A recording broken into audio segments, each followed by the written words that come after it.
ስለዘለኻ ንምንባረይ ኣስተማቒርዮ ሃሌሉያ ስለዘለኻ ንምንባረይ ኣስተማቒርዮ ሃሌሉያ ኣምላኻሉ ኣብ ዝፋን ግርማን ክብርን ተሰሊሙ ኢየሱስ ኣሎ ኣብ ዝፋኑ ግርማን ክብርን ተኸቢቡ ብቐደሙ ንሱ ሓያል ፍጥረት ኩሉ ኢየሱስ ይበል ብቐደሙ ንሱ ሓያል ፍጥረት ኩሉ ኢየሱስ ይበል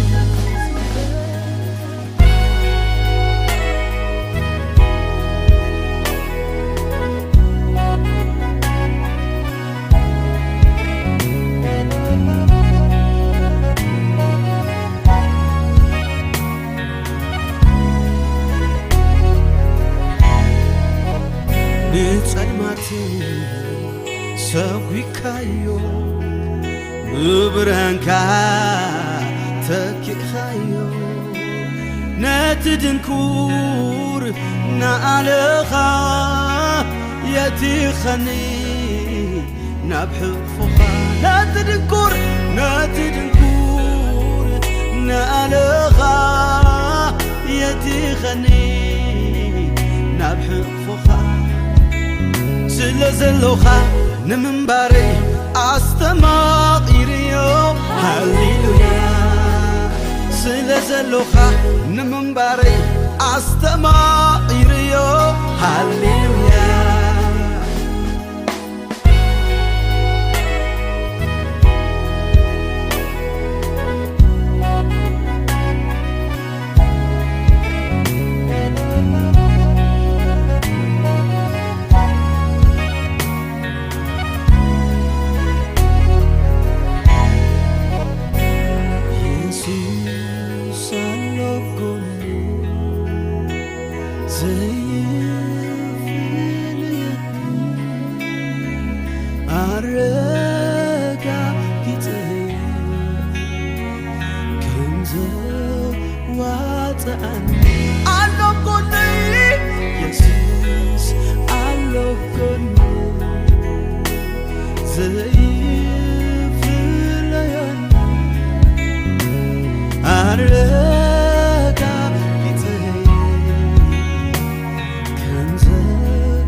Comes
تراي كونا بكوني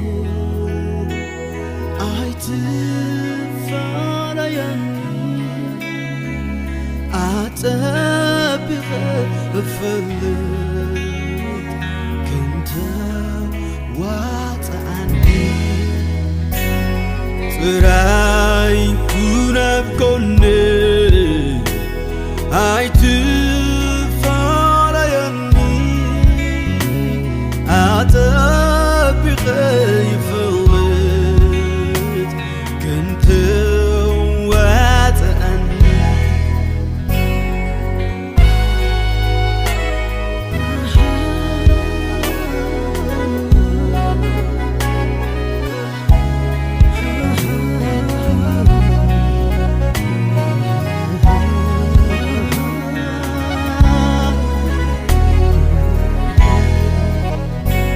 زلوخا نمنباري أستماقيريو هاليلويا زلوخا نمنباري أستماقيريو هاليلويا أملاخلو أبزفان قرمان كبر تسلمو يسوس علو أبزفانو قرمان كبر تخبيبو بقدمو نسو حيال فطرات كله يسوس يبل بقدمو نسو حيال فطرات كله يسوس يبل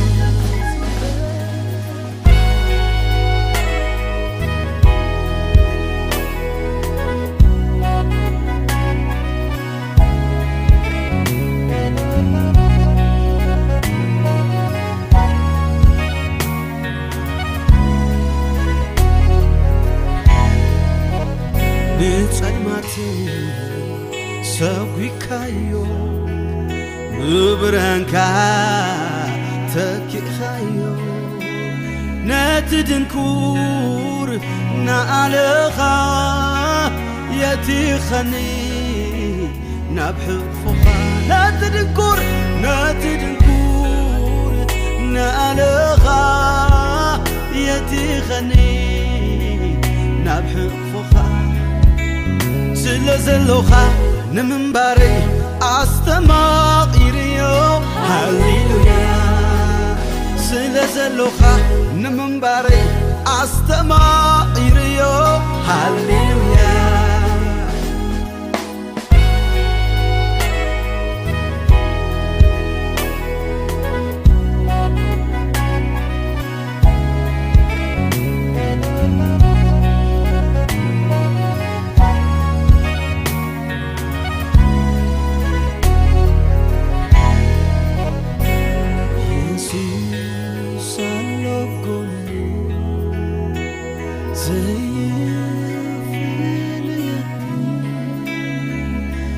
أرجع كتير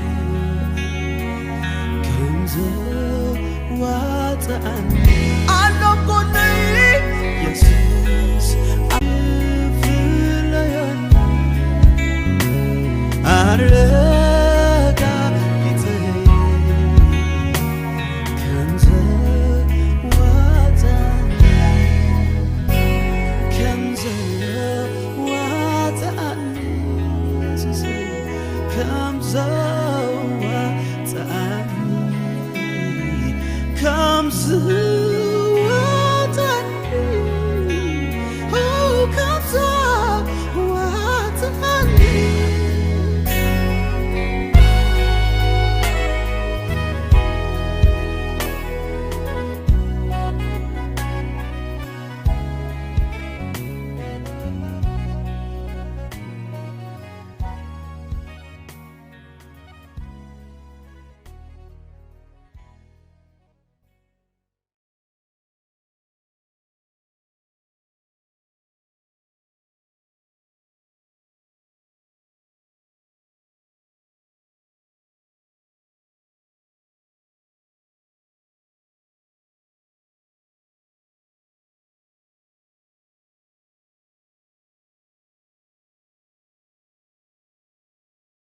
እግዚአብሔር ይመስገን አቤት አምላክ ኣብ ቅድሚ ኣምላኽ ክንቆም እግዚኣብሔር ሓይልን ጸጋን ይህበናሎ ካልእ መዓልቲ ካልእ ህይወት ኣብ ህይወትና ወሲኹ ካልእ ሰዓት ኣብ ህይወትና ወሲኹ ደው ኣቢልና ኣሎ እግዚኣብሔር ዝናሓሰብና ንኣምላኽ ሰማይ ክነመስግኖ ኢና እግዚኣብሔር ይመስገን እሱ ሁሉ ዝኽእል ኣብ ኩሉ ዝነብር እንከሎስ ማዕረኽ እንድኡ ሓያልን ዓብን ከሎስ እግዚኣብሔር ይመስገን በዚ ሰዓት እዚ ክንፅውዖ ከለና ምሳና ክርከብ እግዚኣብሔር ኣብ ዘሎ ዝንኣመና ኢና ንእግዚኣብሔር ነመስግኖ ንኽመስገን ሃሌሉያ ሃሌሉያ ሃሌሉያ እቲ ከም ቃሉ እሙን ዝኾነ እግዚኣብሔር ሃሌሉያ ንፅውዖ ንመልሰልና እግዚኣብሔር ምሳና ከም ዘሎ ንኣመና ኢና ኣብ ቅድሚ እግዚኣብሔር ንኣምላኽ ንመስግኖ እግዚኣብሔር ይመስገን ሃሌሉያ ሃሌሉያ ነቲ በዓል ዓብ ምሕረት እግዚኣብሔር ክንሓስብ ነቲ ዝገበረልና ምሕረት ድማ ወሬታ ክንመልስ ኢና ኣብ ቅድሚ እግዚኣብሔር ተረኺብና ዘለና እግዚኣብሔር ይመስገን ካልእ ሓደ ዕላማ የብልናን ንእግዚኣብሔር ስለቲ ዝገበሮ ወሬታ ክንመልሰሉ ንኣምላኽ ስለቲ ብሂወትና ዘብዝሖ ሰናይ ክነመስግኖ ኢና ቤት ኣምላኽ ዘለና እስከዚ እናሓሰብና ንእግዚኣብሔር ክንባረኾ ኢና እግዚኣብሔር ይመስገን ሃሌሉያ ተመስገን እግዚአብሔር ተባረክ እግዚአብሔር ይግባዕካ እሞ ተመስገን እግዚአብሔር ልዕል በል እግዚአብሔር ይግባዕካ እሞ ልዕል በል እግዚአብሔር ሃሌሉያ አምላኽ ሰማይ በይነኻ አምላኽ ኣማልኽቲ በይነኻ ሓያል ኣምላኽ በይነኻ ኩሉ ትመልኽ ኩሉ ትኽእል ኣብ ኩሉ ዘለኻ ኣብ ኩሉ ትርከብ እግዚአብሔር ስኻ በይነኻ ሰዓት እዚ ምሳና ኣለኻ ሃሌሉያ ምሳና ኣለኻ ኣብ ዘለኻ እግዚአብሔር ድምፅና ክትሰምዑ ኣብ ዘለኻ እግዚአብሔር ንመዝሙርና ክትሰምዑ ንመስግነካ ኣለና ሃሌሉያ ቤት ምሕረት በዓል ዓበ ምሕረት እግዚአብሔር ሃሌሉያ ሃሌሉያ ንባረከካ ኣለና ቤተ ምሳና ስለ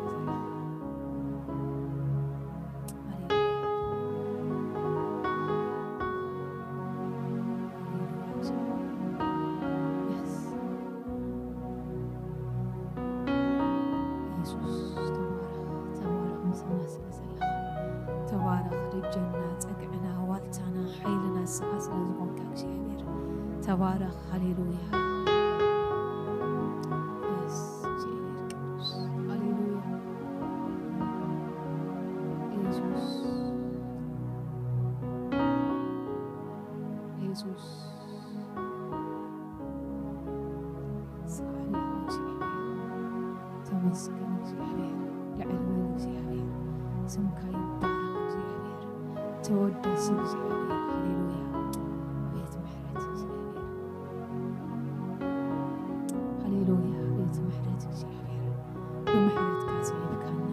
أخاخيبكنا እግዚአብሔር نمسكنك لنا دوابيلكنا እግዚአብሔር نباركك لنا هاليلويا تمسكن እግዚአብሔር تمسكن እግዚአብሔር ኢየሱስ ተባረክ ለዕልበል እግዚአብሔር ለዕልበል እግዚአብሔር ይግባዕካ እሞ ተመስገን እግዚአብሔር نمسكنك نودسك እግዚአብሔር ሃሌሉያ ኢየሱስ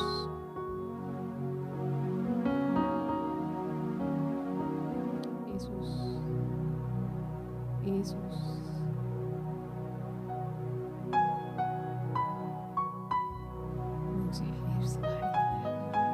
እግዚአብሔር ስለ መዝሙር ነህ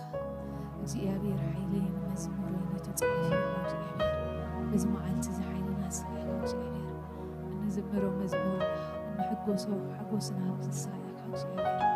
ዝቤት ዝቅድመ ይኻሎና እግዚአብሔር ንዓኻ ክንመስል ንዓኻ ክንወድስ እግዚአብሔር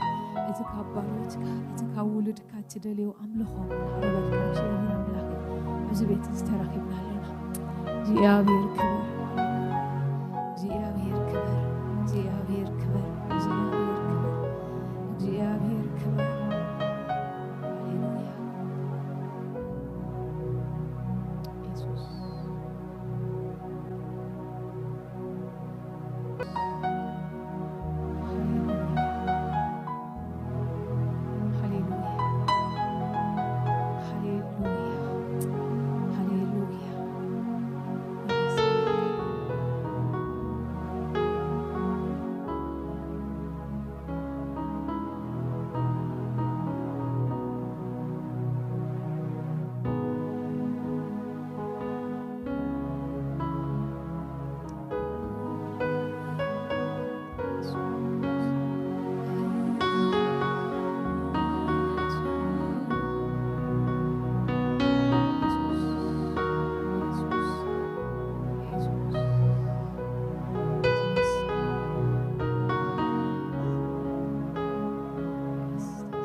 هاليلويا بقدم እግዚአብሔር ክንእመን ኢና እግዚአብሔር ይመስገን ዳዊት ከምዚሉ ዘሚሩሎ እግዚአብሔር ጓሳዬ እዩ ዝጎድለኒ ድማ የብለኝ ኢሉ እግዚአብሔር ይመስገን አምላክ ጓሳና ስለዝኾነ እግዚአብሔር ስለዝጓሰየና ዝጎደለና የለን ስጋዛ ሰዓዚያ ብህይወት አለና እግዚአብሔር ይመስገን አቤት እግዚአብሔር ሰናይ ከይጎደልና እግዚአብሔርና አምላክና አለና እግዚአብሔር ይመስገን ብንሐልፎ ዘበለ ሁሉ ደገፍና እናኾነ እግዚአብሔር አቤት እግዚአብሔር አለና እግዚአብሔር ይመስገን ናይ ጻድቅ መከራ ብዙ ሒሉ ቃል አምላክ እግዚአብሔር ግን ካብኡ የናግፉ እግዚአብሔር ስለዘናግፈና ብዙ ነገራት ኮንተ ሓለፍና እግዚአብሔር ይመስገን አምላክ ግን ምሳና ስለዘሎ ኢና ብቅድሚ እግዚአብሔር ዶይልና ዘለና በሰዓት እግዚአብሔር ይመስገን እስከዝና ሓሰብና እግዚአብሔር ንስኻሰና ይኻኽኑ እግዚአብሔር ይመስገን ዝመዝሙር ዚ ምስ መዘምራን ኮይና ክንዘምሮ ኢና እና ተአመና ማለትና ኮይኑ እግዚአብሔር ይመስገን ሃሌሉያ ንእግዚአብሔር ንነግሮ ከም ዘለናና ተረዳአና ንአምላክ ንዛረቦ ከም ዘለናና ተረዳአና እግዚአብሔር ይመስገን ዝመዝሙር ዝባሕባር ክንዘምሮ ኢና ሃሌሉያ ጎይታ ንባረኸካ ሃሌሉያ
Send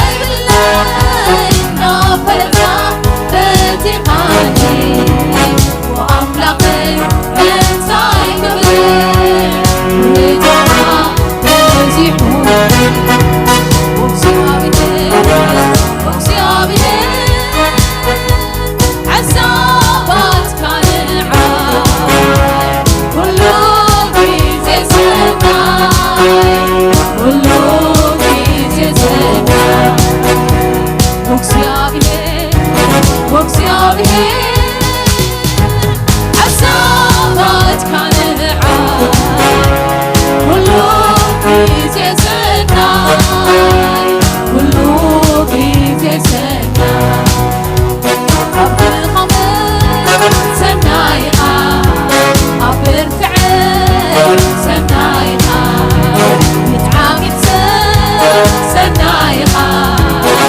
زي لواوت في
ኢየሱሰይ ፍቕሪ أنت زمر كل ليت مسمعتي تقبوت بزعلنا نقروز ترعمنا نعون زمر له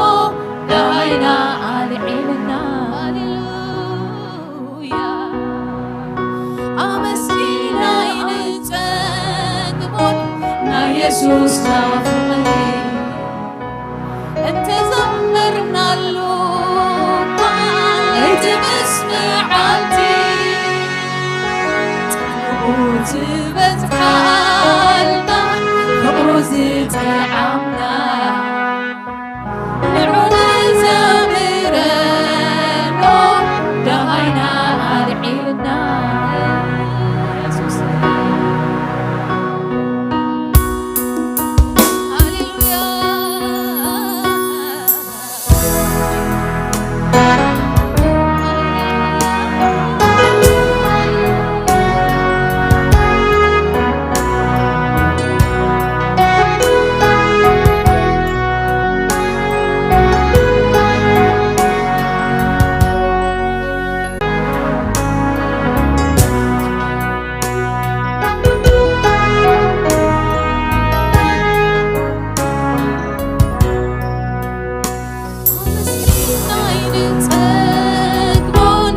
ኢየሱስ ናፍቅሪ እንተ ዘመርና ሉባ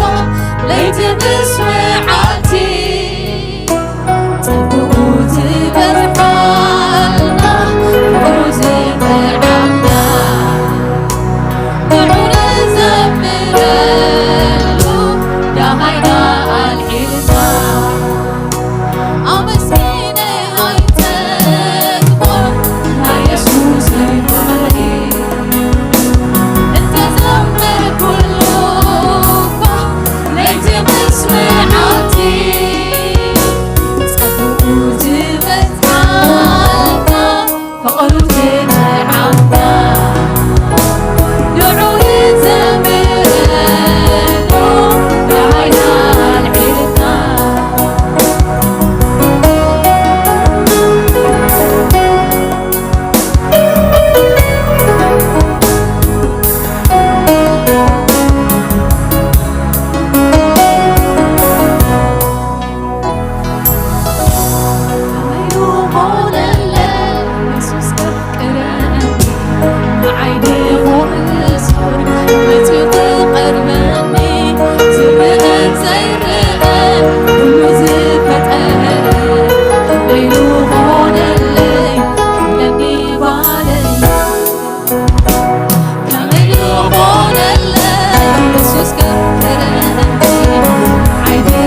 كبرنا أملاك يخون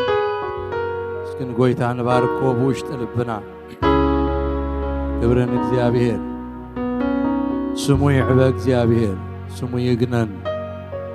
እቲ አምላኽ አማልኽቲ እቲ ንጉስ ነገስታት ትልዑል አምላኽ እቲ ጎይታ ጎይቶት ስሙ ይኽበር ክብርና አምላኽ ይኹን ሓፂር ጸሎት ክንጸልይና እግዚአብሔር አምላኽና በዝረፍት እዚ ነኽብረካን ነመስግነካን አሎና ንቅዱስ ስምካ ኣብ ማእከልና ንዕብዮ ኣለና ስምካ ይዕበ ስምካ ይግነን ወጎይታ ንመስዋዕቲ ኣምልኾና ንመዝሙርና ንውዳሴና ተቐቢልካዮ ባሂሉካ ወእግዚአብሔር ንሕና ተዓደልና ህዝቢና ስምካ ክንኽብር ኣብ ኣጸድቃ ተረኺብና ብኽልተ ኣጋርና ደው ኢልና ዳውና ልዒልና ናኻ ከነዕብየካን ከነኽብረካን ከነምልኸካን ስለትንሰግደልካን ተዓደልና ህዝቢና ስለዝሃብካና ጸጋ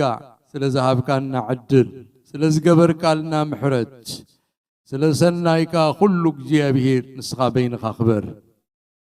ወእግዚአብሔር ኣምላኽና ኣብ ካልእ ክንውዕል ምኽኣልና ነርና ሓይልና ኣብ ካልእ ምጠፍአ ወእግዚአብሔር ኣምላኽና ረዲእካና ናኻ ክንምልኽ ናኻ ክንሰግድ ነተሐቀኛ ኣምላኽ ንኣምላኽ እስራኤል ናኻ ክንፈልጥ ናትካ ገንዘብካን ጥሪትካን ክንከውን ርስቲ ክንረክብ ዝኽኣልና ህዝቢና እሞ እግዚአብሔር እዛ መዓልቲ እዚኣ እዛ ሰዓት እዚኣ ፈሊና ጎይታ ንባርኸካ ነመስግነካ ጎይታ ስለዝገበርካልና ዘይውዳእ ምሕረት ተመስገን ዘይጽገብ ሰናይካ እግዚአብሔር ስለተኣባናት ገብሮ ዘለኻ ኩሉ ሰናይ ነገር ነመስግነካ ሳህልኻ በዚሑልና ይሞ እግዚአብሔር ስለሳህልኻ ንባርኸካ ስለ ሓለዋኻን ጉስነትካን ነመስግነካ ኣሎና እግዚአብሔር ኣብ ክፉእ ዝሓለኻና ካብ ፈተና ዝሰወርካና እግዚአብሔር ክብሪ ንበካ ወእግዚአብሔር ንጸላእትና እናወቃዕካ ነቶም ዝትንስኡና እናተንሳእካዮም እግዚአብሔር ንዝዓፍር ማዕበል እናህዳእካ زعب زوان زيزردا كنا ابن عزر أملاخنا نمسكنا كالونا جزي وسيدنا نمسكنا كاجيابير ذا ساعات زيادة دقيق زياك جيابير قويتا سرايد كل حد يقنانا أخا ندلي نسمكا نسوع اجيابير كبرن مسكانا أخا يخون وجيابير أملاخنا أبزغن متسك لنا سينا أخاخ نبارخكا أخاخ نودسكا بأخا دماخ تنكفيو نسخاخ تبس حنايو فقادك تقلت لنايو كالعلماء يبلنان وجيابير أملاخنا تبس حنا بزمعلت زدماخ تنكفنا ككم زد لينا جيابير كتمسنا قصارنا خلق تفتح أرعد زبله خلق تصبر حمام زبله خلق فوس وجيابير سلمات كقنطت وجيابير أملاخنا فلينا جرام ما كلنا كخون أبعد كازلنا بمسمر زكتاتولون باللونة منفسكا جيابير كتعقبنا أبكت كان يحقوس سقاب تبايلو تسعيف اللوك جيابير نحقوس سقاب كتسقبنا جيابير أملاخنا ندللونا كل خبرنا أخاك جيابير ويتانا نملاخنا نحج دما كبت ذهب كنا مقيلنا خرهب عشرنان مبعنان نايفتاو هيابنان حزنا مسينا اللونا قويتا كم معز شتا خوينو أبكد ميخا يبصح كم تنكرن اليوس زبالك أيو مصواتكا خلو أبكد ما أملاخ تذكيريو زبالك جيابير كم تي باولوس ونزبالو موز شتا خوينو أملاخ قريبيو هياباتكم زبالو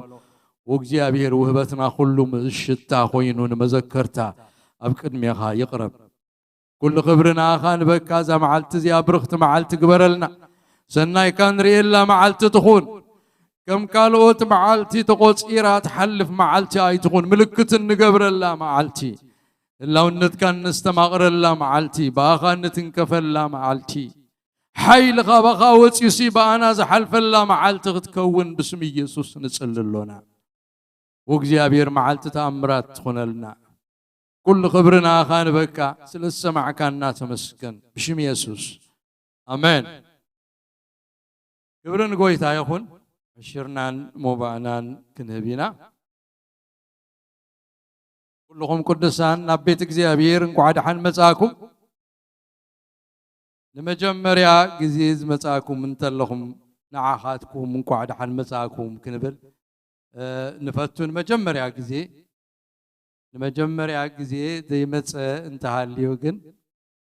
አንተ ሐብትና ብድሕሪ ትሪ ኣለኹ መስለኒ ተሸፋፊና ዳመን ያሐዳስ ድኽ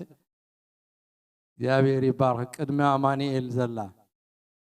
ወመና ድኽ ቅድመ አማኑኤል ዘላ መንያ እንኳን حن መጻኺና ቤት እግዚአብሔር እዚ መሸፈኒ ናይ እዚ ማስክ ድማ ዝናይ ፍንጫ መሸፈኒ ምን ምዃኖ ምን እንታይ ዋላ ገጊና ኢና ዘለና አምላኽ ለውጠልና ክብርና አምላኽ ይኹን እግዚአብሔር ይመስገን አምላኽ ዕድል ሂብና እዚ መዓልቲ እዚ ኣብ ዕድሜና ወሲኹና እግዚአብሔር ኣብ ኣጸዱ ተረኺብና ከነምልኾ ንዑ تعدلنا تعدلنا حزبي إنا نحنا እግዚአብሔር ይመስገን ስም እግዚአብሔር بخنافرنا خنوس نتعابي أملاخ حقኛ أملاخ نعو فليتنا نو خنسجد أمرنا زبره مزاز لبي أبانا زجبره أملاخنا خندليو زجبره حقኛ أملاخ كنفلتو زجبره እግዚአብሔር كبرنا سمي يخون أبكال كن وعل مخالنا نيرنا خالوت أمالختون كنا ملخ مخالنا نيرنا ددحر خالق كن كيدون مخالنا نيرنا جابير مقدنا كواليمو مقدنا قليسو نابو زمصانا أملاخ منم ولا حنتي زبهاك نابو خمصانا زبهقو نقر زيبلنا خلنا حتان كلنا خفاءات كلناس متيونا كابانا حد እግዚአብሔር دلي رخيبه يوزبل يلن رخيبوني رخيبكم بفقر متيكم ابتزلهم متيكم እግዚአብሔር ምንም ክንገብር አበይክም ንኸይድ ዘይን ፈልጥ ከለናስ እግዚአብሔር ግን መጽዩ ረኺቡና መገድና ቀሊሱ ናቱ ህዝቢ ናቱ ውሉድ ገንዘቡን ጥሪቱን يرونا إذا أملاخ زي بروخ أملاخ فقر زي ودا أملاخ محرته زي ودا أملاخ نزا أملاخ زينا خنفكرو يقبعنا أفكروني يلنا قالوا بقول حيلهم بقول نفسهم بقول حسابكم بقول انتناهم سي أفكروني كابانا ديمان دزقوبروس كنفكروك كي نفكرو خاص دخل كل الناس ولا حد يلا كم أوجيرو زقبرلنا كم أوجيرو سناي كم أوجيرو محرته زرعنا كم أوجيرو زدهسسنا زفوسنا كم أوجيرو خاب سلمات زوجنا سلمات ناس قنطة حاجات ناس حدقة بران زلبسنا كم أوجيرو خالي يبلنا نعوز يفكر ناس نمن كنا فكر نعوز يتعزز ناس نمن كن عزز نعوز ينبر ناس نمن كن نبر أبز عالم زياسنا يلن أبز عالم زياد صبوق يلن صبوقنا ناس እግዚአብሔርዩ صبوقنا ناس سناينا ناس እግዚአብሔርዩ ካል ሰናይ ይብልናል እግዚአብሔር ሰናይናዩ እግዚአብሔር ጥዑም ክምልኽ ዘለዎ ኣምላኽዩ ከነምልኾ ከለና ዝተሓጉስና ከነምልኾ ከነፍቅሮ ከለና ዝተሓጉስና ከነፍቅሮ ይግባእ ተዓደልና ዝብይና እግዚአብሔር ይመስገን تعدل حزب تراي وزنحنا رقيبنا يا زلنا زرخبو رست زلكم تصفى زلكم هيوت زلكم بركة تقبلكم أب حوف እግዚአብሔር زلكم أب حلوة እግዚአብሔር زلكم أب كرسيت أملاخ زاتهم أب تهلاونت أملاخ زاتهم كاب دغدغ صلمات زوصاكم نابز قرم برهان زاتهم كاب ناي حاتياتنا براز وصاكم أم ناي زلالم هيوتن عرفتن زاتهم كاب جزات سيطان كاب رعت سيطان كاب ماسرت سيطان زتفتحكم زتقلاقلكم أبحرنت أملاخ زاتهم زي قبعكم صدقي بيسوس كريستوس زرقبكم ህዝቤኹም ተዓደልኩም ህዝቤኹም ተዓደልና ህዝቢና ናይ እግዚአብሔር በረኸት ተቀበልና ህዝቢና እዛ ምርዳእ እዚኣ እግዚአብሔር ናና ስለዝሃበና ክብሪ ንስሙ ይኹን አእምሮና ዝኸፈተ ልብና ዝኸፈተ መንፈስና ዝሐደሰ እግዚአብሔር ክብሪ ንስሙ ብሩኽ አምላኽ ፍሉይ ዝኾነ አምላኽ ዘላለማዊ አምላኽ ፈቃሪ አምላኽ እዛ አምላኽ ፍሉይ አምላኽ እዩ ተአምራት ዝገብር አምላኽ እዩ ሕያው አምላኽ እዩ ጉዝ አይኮነን ሕያው አምላኽ እዩ ኣለኹ ዝብል አምላኽ እዩ ኣለኹ ዝብል ኣይሓድገካን ዝብል አምላኽ እዩ ኣይጥንጥነካን ኣይገድፈካን ኩነታትካ ከም ድላይ ይኹን ኣለኹ ዝብል እግዚአብሔር ኣለኹ ዝስሙ ህልው ዝኾነ አምላኽ ኣለኹ ዝብል አምላኽ ሽሙ ንሱ እዩ ኣለኹ እዩ ሽሙ forever present ዘይብሉ ጊዜ ኣብ ህይወትካ የለን ዘየለ ትብሎ መዓልትስ የብልካን ኩሉ ጊዜ ህልው እዩ እግዚአብሔር ሳኻሎ ኣለኹ ዝብል ኣይሓድገካን ዝብል ዕሽሻ ይብለካን ኣይገድፈካን ኣጆኻ ዝብል ቢድካ ሒዘካ ዝብል ማዕበል እንተ ዓፈረ ማት እንተኾነ ኣይሓድገካን ዝብል እግዚአብሔር ቦታ እንተቀየርካ ኣብ ዝቀየርካዮ ቦታ ዝመጽእ ኣብ ዓቐብ ተደይብካ ኣብ ላዕሊ ኣብ በሪኽ እንተኾንካ ኣብኡ ዝመጽእ ኣብ መዓሙቕ ኣብ ለሰን ተወረድካ ኣብኡ ዝመጽእ ብሩባ ድኖሞት እንተሓለፍካ እውን ምሳኻየ ዝብል ምሳኻ ዝኸውን ዘይሓድገካ እግዚአብሔር ሕያው እግዚአብሔር ዘፍቅሩና ሰባት ዝሓደጉና እሞ ክንረኽቦም ዘይከኣልና ክንደይ ጊዜ እዩ ቦታ ዝደረቶም ክእለት ዝደረቶም ክንደይ ክእለት ዘይድርቶ ቦታ ዘይድርቶ ሕያው እግዚአብሔር አምላኽ ኣብ ኩሉ ምሳኻ ዝኸውን በይንኻ ክትከውን ከለኻ ምሳኻ ዝኸውን ክጸበቅካ ክጽልምተካ ከሎ ምሳኻ ዝኸውን ዘይጥንጥነካ ዘይሓድገካ እግዚአብሔር ሕያው እግዚአብሔር ዘይሓድገካ እግዚአብሔር እቲ ሕያው አምላኽ ምሳኻ ዝኾነ እግዚአብሔር ኣይጥንጥነካን ኣይሓድገካን ኩሎም ክሓድጉኻ ኣይሓድገካን ኩሎም ክጥንጥኑኻ ኣይጥንጥነካን ከም ገለ ኸውን ከሎ ህይወትካ ምሳኻ ዝኸውን ኣነ ዝብል እግዚአብሔር ሕያው እግዚአብሔር ዛና ዝኾነ አምላኽ ክብሪ ንስሙ ይኹን ኣብታ የለን ዝመስለካ ሰዓት ኣሎ ኣብታ ትጸበካ ሰዓት እዚኣ ጸቢባ ከም ኣብ ዕንቁ ኮይና ጸቢባ ትብላ ሰዓት የለን ዝመስለካ እግዚአብሔር ኣሎ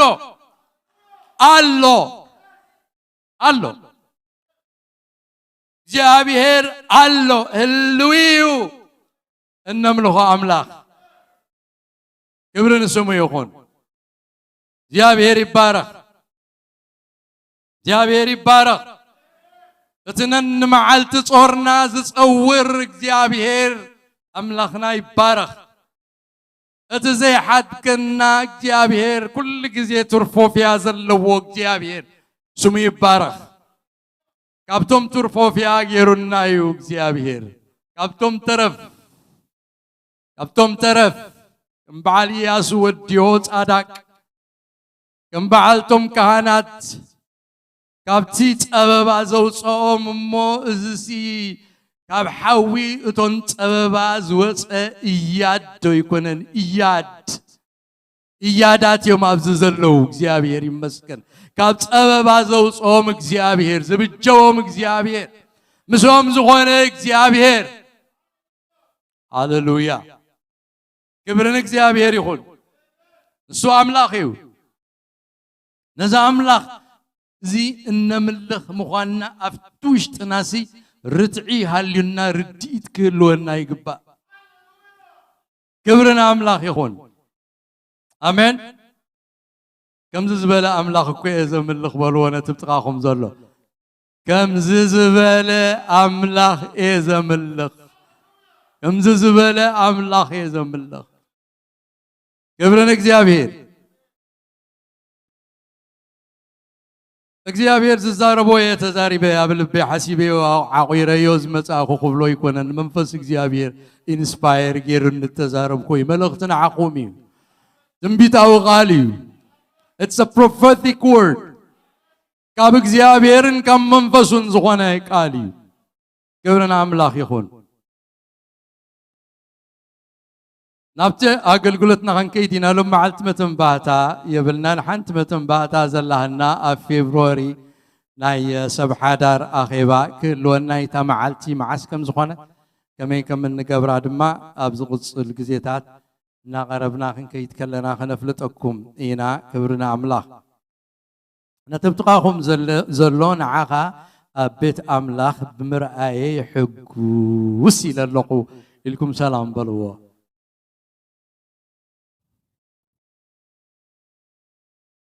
ክብርና አምላኽ ይኹን እግዚአብሔር ይመስገን ትማሊ ናይ ሓት ኣኼባ ነይሩ እተን ተረኽባ ከም ዝመስከርዎ ኣዝዩ ግሩም ግዜ ከም ዝነበረን ከም እተባረኻ ከምስክራ ሰሚዐ ኣለኹም ይዝገብር ዘሎ ብዙሕ ነገራት ይዝገብር ዘሎ መንፈስ እግዚአብሔር ኣብ ማእከልና ኾይኑ ይዓዪ ኣሎ ኣባናን ኣብ ደቅናን ክብርን እግዚአብሔር ሕጂ ካብቲ ዘለናዮ ሓፍ ክንብል ኢና እሞ ናብ ቃል እግዚአብሔር አምላኽ እንከይድ ኢና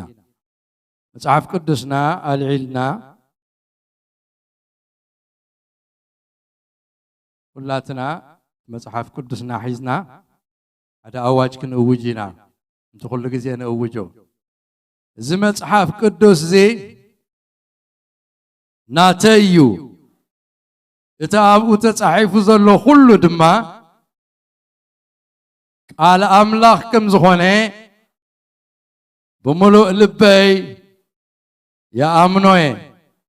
ክብርና አምላኽ ይኹን ኣብቲ ዘለናዮ ከለና ኣብ ጢሞቴዎስ ክንከይዲና እቲ ዝሓለፈ ግዜ ዝጀመርናዮ ንኡ ክንቅፅሎ ኢና ኣብ ካልኣይ ጢሞቴዎስ ካልኣይ ምዕራፍ ጥቕሲ 15 ዘላ ሓንቲ ጥቕሲ ኣንቢብና ጸሊና ኮፍ ክንብል ኢና ካልኣይ ጢሞቴዎስ ካልኣይ ምዕራፍ ጥቕሲ 15 ንርእስኻ እቲ ቃል ሓቂ ብቕንዕና ዘማቕል ዘሕፍር ዘይብሉ ፍቱን ዓያይ ጌርካ ንኣምላኽ ከተር ኩላና ሓፂር ጸሎት ክንጽሊ ኢና እግዚአብሔር አምላኽና እዛ ረፍቲ እዚኣ ነመስግነካ ኣሎና ደጊምና ወጎይታ ዝነፍስ ወከፍና ዝኸውን ነዚ መዓልቲ ቃል ኣሎካ እግዚአብሔር አምላኽና ቃልካ ስደደልና እቲ ዝፈጥር ቃል ዝልውጥ ቃል ህይወት ዝህብ ቃል ዘበርትዕ ቃል ብርሃን ኮይኑ ዝመርሕ ቃል ወእግዚአብሔር ቃልካ ላኸልና ከምቲ ቃልካ ዝብሎ ኩሎም ደቅኺ በእግዚአብሔር ዝተማሃሩ ክኾኑ እዮም ከም ዝበልካ በኣኻ ክንመሃር ንደሊ ኣለና መሃረናን ተዛረበናን እቲ ብኣምላኽ እተማሃረ እዩ ናባይ ዝመጽእ ኢሉ ወድኻ ኢየሱስ ክርስቶስ ናባኻ እንጠብቕ እንተኾይኑስ ንስኻ ክትዛረበና ከለኻ ጥራይ እሞ ተዛረበና ንስኻ ከይተዛረብካና ኣይትሕለፍ ከይንሰምዓካ ልብና ከይተርርሲ እግዚአብሔር ልስሉስ ልቢ ዝሰምዕ ልቢ ሃበና ዝእዘዝ ልቢ ሃበና ዝጻባኣና ጸላኢ ኣብ ከባቢ ኮይኑ ነቲ ተዘርአ ቃል ምንቲ ከይበቁል ክምንጥል ዝመጽእ ጸላኢ ውቕዓዮ ጥራይ ይኹን ጎይታ ምግላጽን ምግላህን ኣብ ቃልካ ይኹነልና ኩሉ ክብሪ ንኣኻ ንበካ ስለ ዝሰማዕካና ተመስገን ብሽም ኢየሱስ አሜን ኮፍ ክንብል ኢና ኣብቲ መንበሪና መቐመጢና ኣብ ዝሓለፈ ዝረኣናዮ ኣብዚ ክፍሊ እዚ ዘንበብናዮ ናይ ጢሞቴዎስ እቲ ፍቱን ዓያይ ዝብል ቃል ንበይኑ ወሲድና ኢና ንርኢ ዘለና ማለት እዩ ፍቱን ዓያይ ማለት ተመርሚሩ ዝሓለፈ ዓያይ ወይ በአማኒ እንተ ወሲድናዮ ተፈቲኑ ተመርሚሩ زحالف أماني حقني أماني حقنته زترجاجت أماني وحقنته زترجاجت أجلجالي زبل نجار كم زسمعنا رينا يو مالتي تحقني أماني زرعي اللوم زفلت اللوم نتبتاتك حدا بحدا النار أنا قنينا كسع سالس سايبت إحنا لهم مترابعي كنريوينا نمذكرك هنا اتقدامي تحقني أماني أبرؤس زوكل أيكونن أب أملاخ زوكل أب أملاخ زمنيو أب أملاخ مأمانو فرقي ويربعي زي كونه بملو لبو أب أملاخ تتسقع ميت خاميتي أب أملاخ تتسقعيو إلنا إنا أبرؤسو أي أمننيو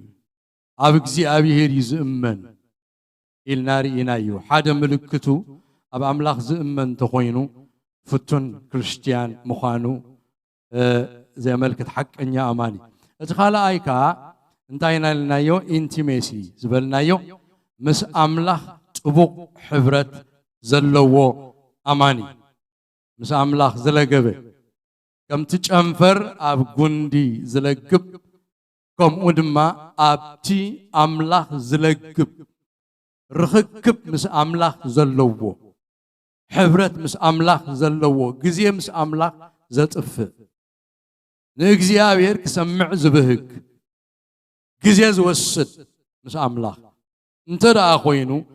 تحقنيا لو تنا هيوتو بدك كنت أبارك كله نريو السالساي زرعنا يو سلطان زفلت نسلطان كا زخبر إلنا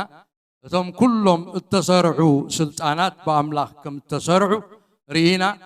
نتم سلطانات كان خبرن كان إزازن كم زقبانها على أملاخ كم زمهرنا أتبيغنا رينا يو سلطان زفلت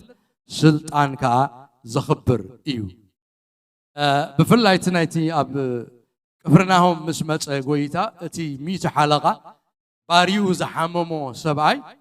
مو قويتا خا أملو إسرائيل سخمزي أير أخون مزي أز مسلت مردع كمزي أز مسلت إمنت أير أخون زبل الله نقر انتان تيلنا اتسبعي ناملاخ زفريو ندقنا خا سلطان زفلتن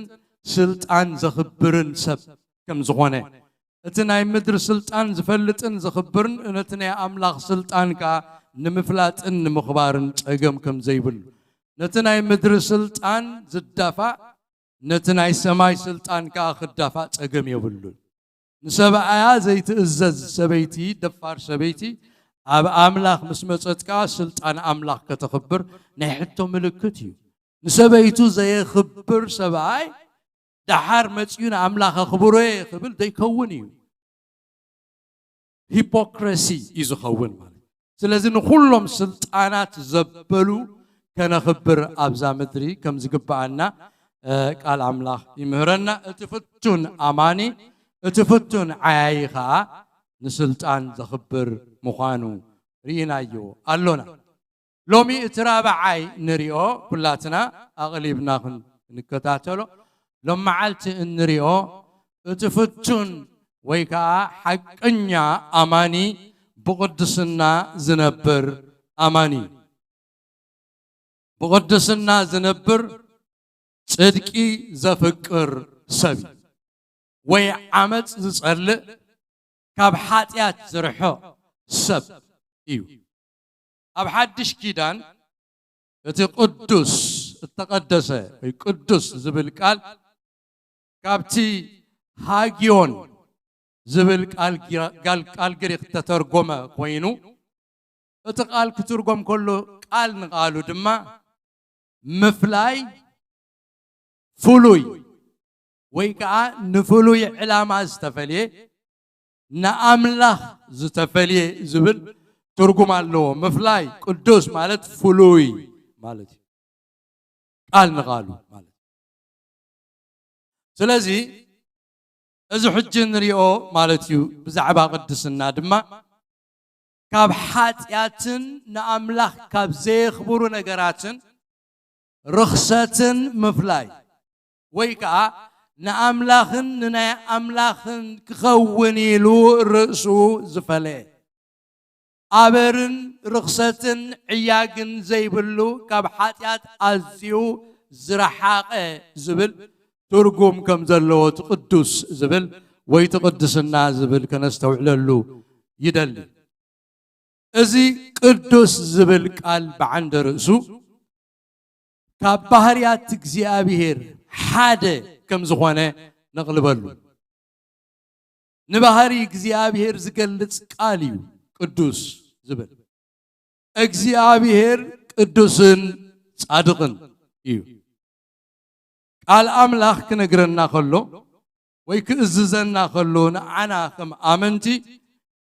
مس قدسنا እግዚአብሔር እናነጻጸረዩ ቅዱሳን ክንከውን زعززنا እግዚአብሔር ቅዱስዩ ምስበለ ንዓና ድማ ቅዱሳን ክንከውን ምስትና እግዚአብሔር ቅዱስና እናመናጸረ ይአዚዙና ቀዳማይ ጴጥሮስ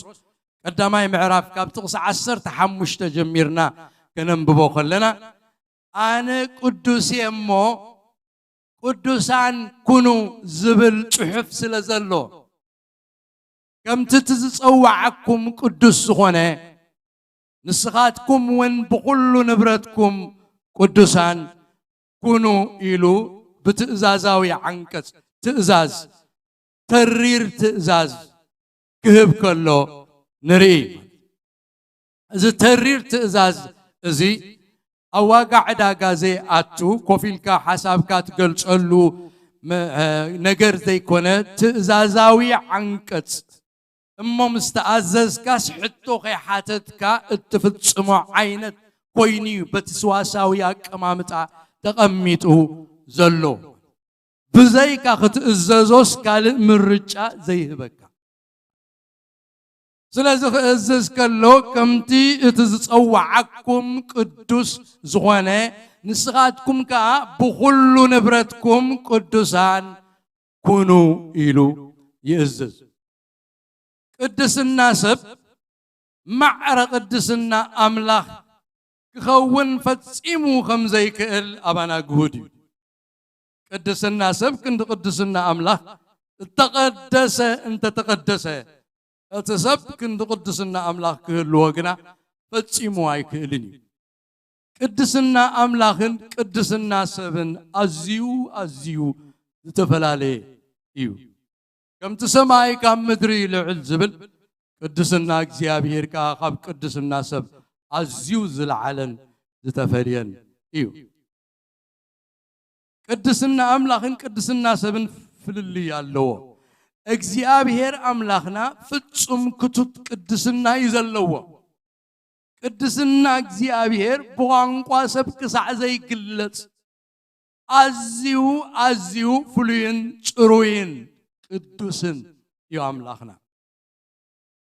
أب إساياس كزاربنا خلو بزعبا قدسنا እግዚአብሔር قلب اللجتا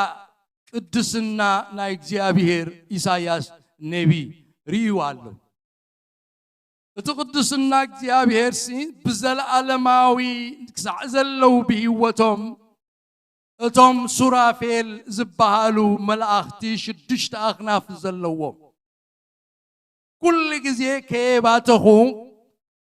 نتي أوزخونه እግዚአብሔር ቅዱስ ንኡም ወዳታ ዘይብሉ ስለዝኾነ كل جزء نمرأي عينتم قحبيلهم اتبرهانون ቅዱስ ንኡን ጽባቂውን እኳ نمرأي عينهم ስለዝወገኦም ሲ በخنافهم ገይሮም ነትርእሶም እናጎልበቡ أجارهم ون أبكد مجزيابير زي قدوس كوينو سلازرعيهم بتقال أيكم فم جيرهم كا نتأجارهم يشوفنو نتقدسنا مجزيابير زي بقعة مخانهم من نار أيو ليتن معالتن قدوس قدوس قدوس قدوس يجزيابير كل مدرخا بخبرو ملي الله قدوس قدوس النابلو كابتات تفتقروا لا جزيه جميرهم سقس عزا ساعتيا نزل عالم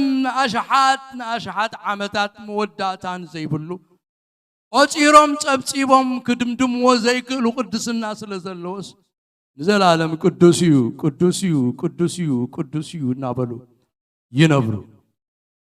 قدسنا እግዚአብሔር በቋንቋ ሰብ አይገለጽን እዩ ቅድስና እግዚአብሔር በእምሮ ሰብ አይብጻሕን እዩ እግዚአብሔር አዝዩ ቅዱስ እዩ ስለዚህ ኢሳይያስ ኣብቲ ቤት መቅደስ ክጽልይሉ ምስ ኣተወ ዘይሓሰቦ ድንገተኛ ዝኾነ ራእዩ ርዩ ኣይሓሰቦን ኣይስተንተኖን ክጽልይሉ ምስ ኣተወ ድንገተኛ ዝኾነ ሰማይ ተኸፊቱ ኣብ ክሓስቦ ዘይክእል ገለ ነገር ኣትዩ ክነግረና ከሎ ታቃት ግዜ መዓስ ከም ዝኾነ በታ ንጉስ ኡዝያ ዝሞተላ ዓመት ኣነ እግዚአብሔር ኣብ በሪኽን ልዕል ዝበለ ዝፋንን ተቐሚጡ ከሎ ረእኽዎ ዘፈራት ልብሱ ከዓ ነቲ መቕደስ መሊእዎ ነበረ ኣብ ልዕልዩ ድማ ሱራፌል ቆይሞም ነበሩ ኣብ መንጎ ሱራፌልን ኣብ መንጎ ኩሩቤልን እዞም ፍጡራት እዚኣቶም ሱራፌል ወርሽፐርስ እዮም ኣምልኾ ይስርሖም ኩሩቤል ከዓ ሰይፊ ሒዞም ነቲ ቅድስና እግዚአብሔር ዝሕልው እዮም ሱራፌል 6 ኣኽናፍ ኣለዎም ኩሩቤል ግና 2 ክንፊ እዩ ዘለዎ 4 ክንፊ እዩ ዘለዎ ስለዚ ሱራፌል ቆይሞም ነበሩ ነፍስ ወከፎም 6 ክንፊ ኣለዎም በቲ 2 ገጹ ይኸድኖ በቲ 2 ድማ ንእጋሩ ይኸድኖ በቲ 2 ከዓ ይነፍር ነበረ እቲ ሓደ ከዓ ነቲ ሓደ ማለት እዩ ቅዱስ ቅዱስ ቅዱስ እግዚአብሔር ጎይታ ሰራዊት ኩላ ምድሪ ብኽብሩ መሊኣ ኣላ ኢሉ ኣድሃየ ብድምፅቶም ዘድህዩ እቲ መሰረት ልዳውቲ አንቀጥቀጠ ክብሉ ከለው ቅዱስ ክብሉ ከለው ሼክ ዝገብር ሕጅብዚ አንተ ወይ እናዘምርና ኸልና ሳብ ታሕቲ ሙዚቃ ገብሩ ነይሮም የመስለንስ እንታይ መጽኒ ለዚ የንቀጥቀጠና የንቀጥቀጠኩም ለነይሮ ብታሕቲ ዘሎ ሙዚቃ ነቅብል ነይሩ በትናይቶም ሱራፌል ድምፂ ቅዱስ ክብሉ ከለውስ የንቀጥቅጥ ነይሩ እቲ ቤት መቅደስ ቅዱስ ቅዱስ እግዚአብሔር ጎይታ ሰራዊት ኩላ ምድሪ ብኽብሩ መሊኣ ኣላ ብድምፅቶም ዘድህዩት መሰረት ልዳውቲ አንቀጥቀጠ እታ ቤት እውን ትክመልአት ሽዑ ድማ ከናፍረይ ዝረኸሰ ሰቤ ኣብ ማእከል ከናፍሩ ዝረኸሰ ህዝቢ ከዓ እነብር ኣለኹሞ ወይለይ ኣዒንተይ ንንጉስ ንእግዚአብሔር ጎይታ ሰራዊት ርአን እሞ ጠፋእኩ በልኩ ካብቶም ሱራፌል ሓደ ድማ ጓህሪ ካብቲ መሰዊኢ ብጉጤት ወሲዱ ኣብ ኢዱ ሒዙ ናባይ ነፈረ ብኡኻ ብጓህሪ ሓዊ ማለት እዩ ብኡ ገይሩ ከዓ ኣፈይ ተንከ እሞ ብጓህሪ ሓዊ ክትንከ ዝደልሎ ኣፉ ዘገርም ነገር እዩ ዘገርም ዘፍርህ ነገር እዩ ኮይኑ ኣፈይ ተንከ እሞ እንሆ እዚ ንኸናፍርካ ተንከ ኣበሳኻ ረሓቐልካ ሓጢኣትካ እውን ጸረየልካ ኣብዚ ዝረአዮ ቅድስና ናይ እግዚአብሔር ዕቤት ክብሪ እግዚአብሔር በፍጹም ደሓኔ ኢሉ ጸኒሑስ ኣብ ትህልውና እግዚአብሔር ምስ ኣተወ ግን ዝተረአዮ ናቱ ድኻም ኩሉ ግዜ ክነምልኽ ከለና ህላውነት እግዚአብሔር ክመጽእ ከሎ ኣብ ህይወተይ እውን ዝተመኮርክዎ ነገር ኣነ ብጣዕሚ ንእሽተይ ዘይጠቅም ምዃነይ ናይ እግዚአብሔር ዕቤት ከዓ ማእለያ ዘይብሉ ከም ዝኾነ ኣብ መሬት ክትወድቕ ክትመክኽ እንተ ዘይኮይኑስ ኣነኮ ኢልካ ክትዛረብ ዘይትኽእል ኩነታት ይዝኸውን ስለዚ ቅድስና እግዚአብሔር ንጽህና እግዚአብሔር እቲ ብርሃን እግዚአብሔር ምስራኤ ኣበስኡ ተራእዮ ኣበሳ ህዝቡ ከዓ ተራእዮ ኣነ ርኹስ እየ ኣብ ማእኸል ርኹስ ህዝቢ ከዓ እየ ዝነብር ዘለኹ ኢሉ ስለዚ ቅድስና እግዚአብሔር በኣእምሮ ሰብ ዘይብጻሕ ምዃኑ ንርአዩ እንደገና እውን ኣብ ራእየ ዮሐንስ ምዕራፍ 4 ዮሐንስ ከዓ ዘይሓሰቦ ድንገተኛ ዝኾነ ምግላጽ ከም ዝመጸሉ እሞ ቅድስና እግዚአብሔር ከም ተገልጸሉ ኣብ 4ይ ምዕራፍ ካብ ጥቕስ 8 ጀሚሩ ተጻሒፉልና ኣሎ ከምዚ ይብል እቶም ኣርባዕተ እንስሳ ድማ ነፍሲ ወከፎም ሽዱሽተ ክንፊያ ኣለዎም ኣብዚ እንስሳ ኢልዎም ኣሎ ብዙርያኦም ብውሽጦምን ከዓ ኣዕንቲ መሊእዎም እዩ ለይትን መዓልትን ከይቋረፁ ድማ እቲ ዝነበረን ዘሎን ዝመፅን ኩሉ ዝከኣሎ እግዚአብሔር ኣምላኽ ቅዱስ ቅዱስ ቅዱስ እዩ ይብሉ እቶም እንስሳ ነቲ ኣብ ዝፋን ተቐመጠን ዘለዓለም ህያው ኮይኑ ዝነብር ክብርን ስብሓትን ምስጋናን ክህብዎ ከለው እቶም 24 ሽማግለታት ኣብ ቅድሚት ኣብ ዝፋን ተቐሚጡ ዘሎ ፍግም ኢሎም ወጎይታናን ኣምላኽናን ንብዘሎ ንስኻ ፈፂርካዮ ስለ ፍቓድካውን ኮይኑን ተፈፂሩን እሞ ንስኻ ክብርን ስብሓትን ስልጣንን ንምውሳድ ብቑዕ ኢኻ እናበሉ እቲ ንዘለዓለም ዓለም ህያው ኮይኑ ዝነብር ነቲ ንዘለዓለም ዓለም ህያው ኮይኑ ዝነብር እናሰገዱ ኣኽሊላቶም ኣብ ቅድሚት ዝፋን ይድርብዩ ኣለው ይብል ስለዚ ኣዝዩ ዘደንቕ ቅድስና ከም ዘለዎ ኢና ንእግዚአብሔር እንርኢ ቃል ኣምላኽ በቲ ዝርዳእና ቋንቋ ገይሩ ንእሽተይ ብርሃን ናይቲ ቅድስንኡ ገሊጹልና ኣሎ ኣብዚ ክልቲኡ ክፍሊ ነቢ ኢሳይያስን ሐዋርያ ዮሐንስን ዝረኣይዎ ዘገርም ራእይ እዩ እቲ ዝረኣይዎ ድማ ብልጭታ ዕብየትን ክብርን ቅድስናን እግዚአብሔር እዩ እግዚአብሔር ፍጹምን ጽሩይን ኣበር ዘይብሉን ቅዱስ ኣምላኽ እዩ እዞም ሱራፌል ዝተባሃሉ ፍጡራት ኣምላኽ ድማ ነቲ ክብሪ እግዚአብሔርን ጽድቁን ቅድስናኡን እናረኣዩ ብንጽህናኡን ቅድስናኡን እናተገረሙ ለይትን መዓልትን ከይቋረፁ ነቲ ዝነበረን ዘሎን ዝመፅን ኩሉ ዝከኣሎ እግዚአብሔር ኣምላኽ ቅዱስ ቅዱስ ቅዱስ እዩ እናበሉ ዮም ንዘለዓለም ዘኽብርዎ ስለዚ እግዚአብሔር ኣምላኽና ብቋንቋ ሰብ ዘይግለጽ እተዓዛዘረ ፍጹም ክቱት ዝኾነ ቅድስና እዩ ዘለዎ በአንጻሩ ድማ ንሕና ደቂ ሰባት ንሕና ኣመንቲ ጎይታ ዝኾንና ንጎይታ ንፈልጥ ተማቐልቲ ቅድስናኡ እምበር ከምትናቱ ዝኾነ ናይ ባዕልና ቅድስና የብልናን ስለዚ ተቀበልናዮ ወይ ኣምላኽ መቂሉ ዝሃበና በእምነት ዝወረስናዮ ቅድስና እዩ ዘሎና እዚ ዝተቀበልናዮ ቅድስና ድማ ተዛማዲ ቅድስና እምበር ፍጹም ክቱት ቅድስና ከምቲ ናይ ኣምላኽ ኣይኮነን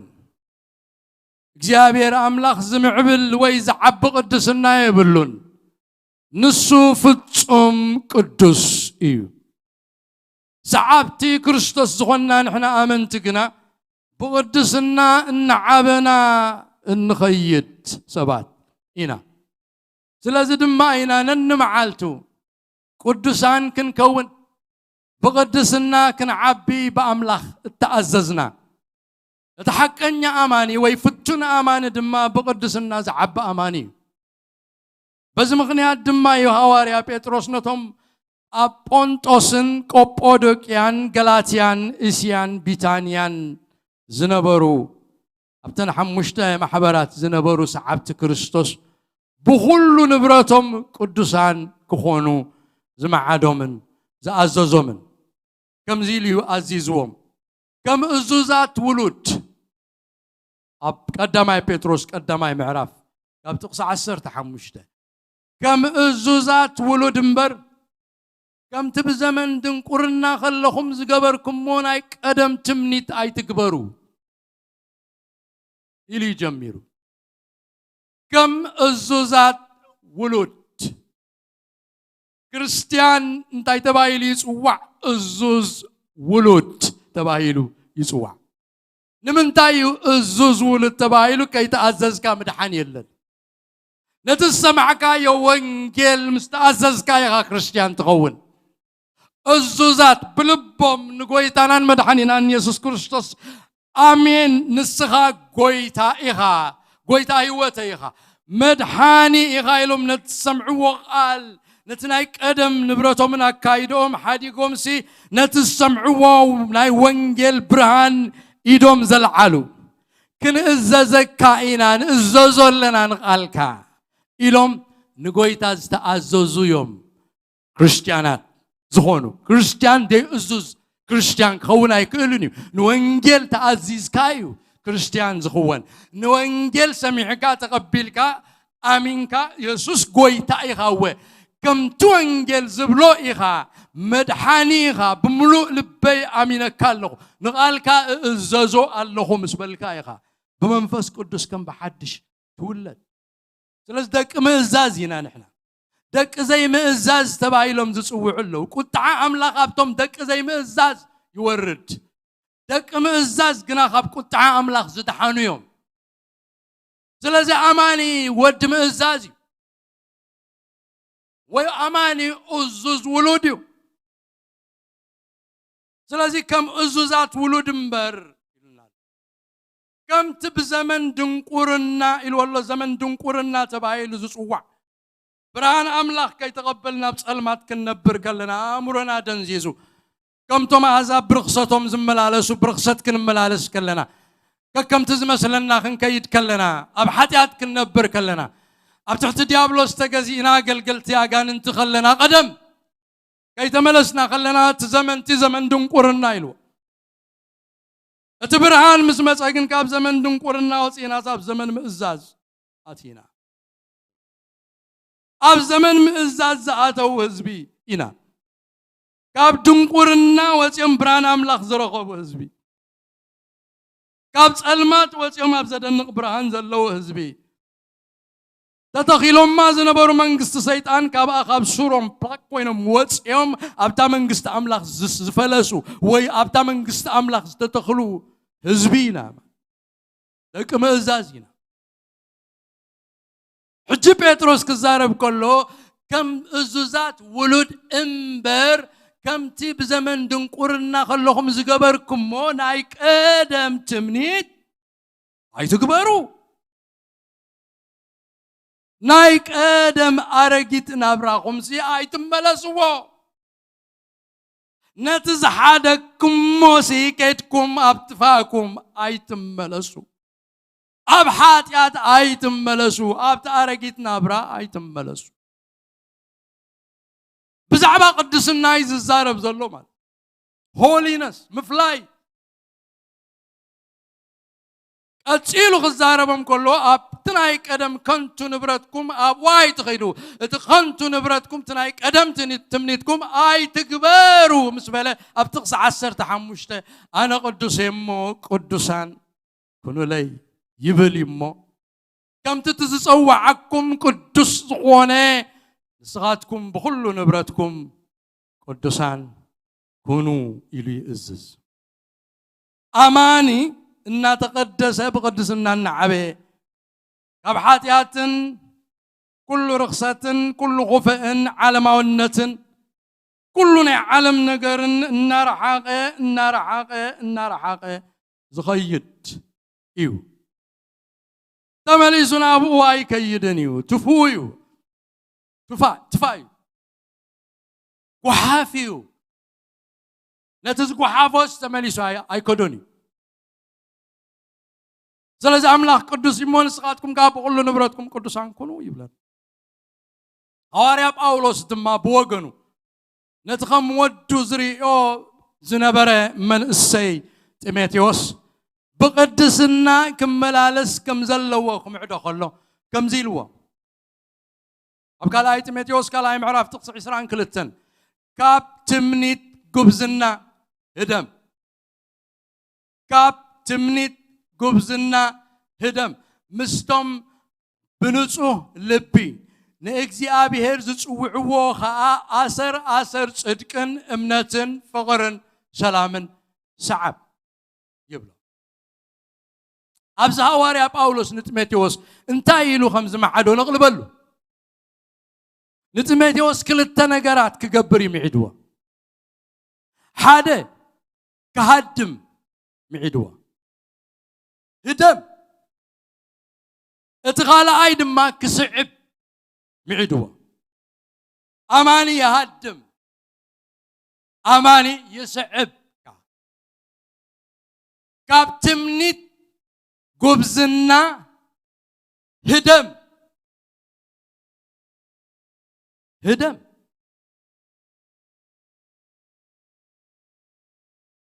سلازي حدا كهدم معيدو اتقال ايد ما صعب معيدو كم منتاي كهدم كم زلو خنغرو قلو دما كابتمنيت قبزنا هدم يلو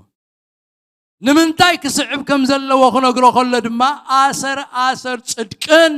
امنتن فقرن سلامن صعب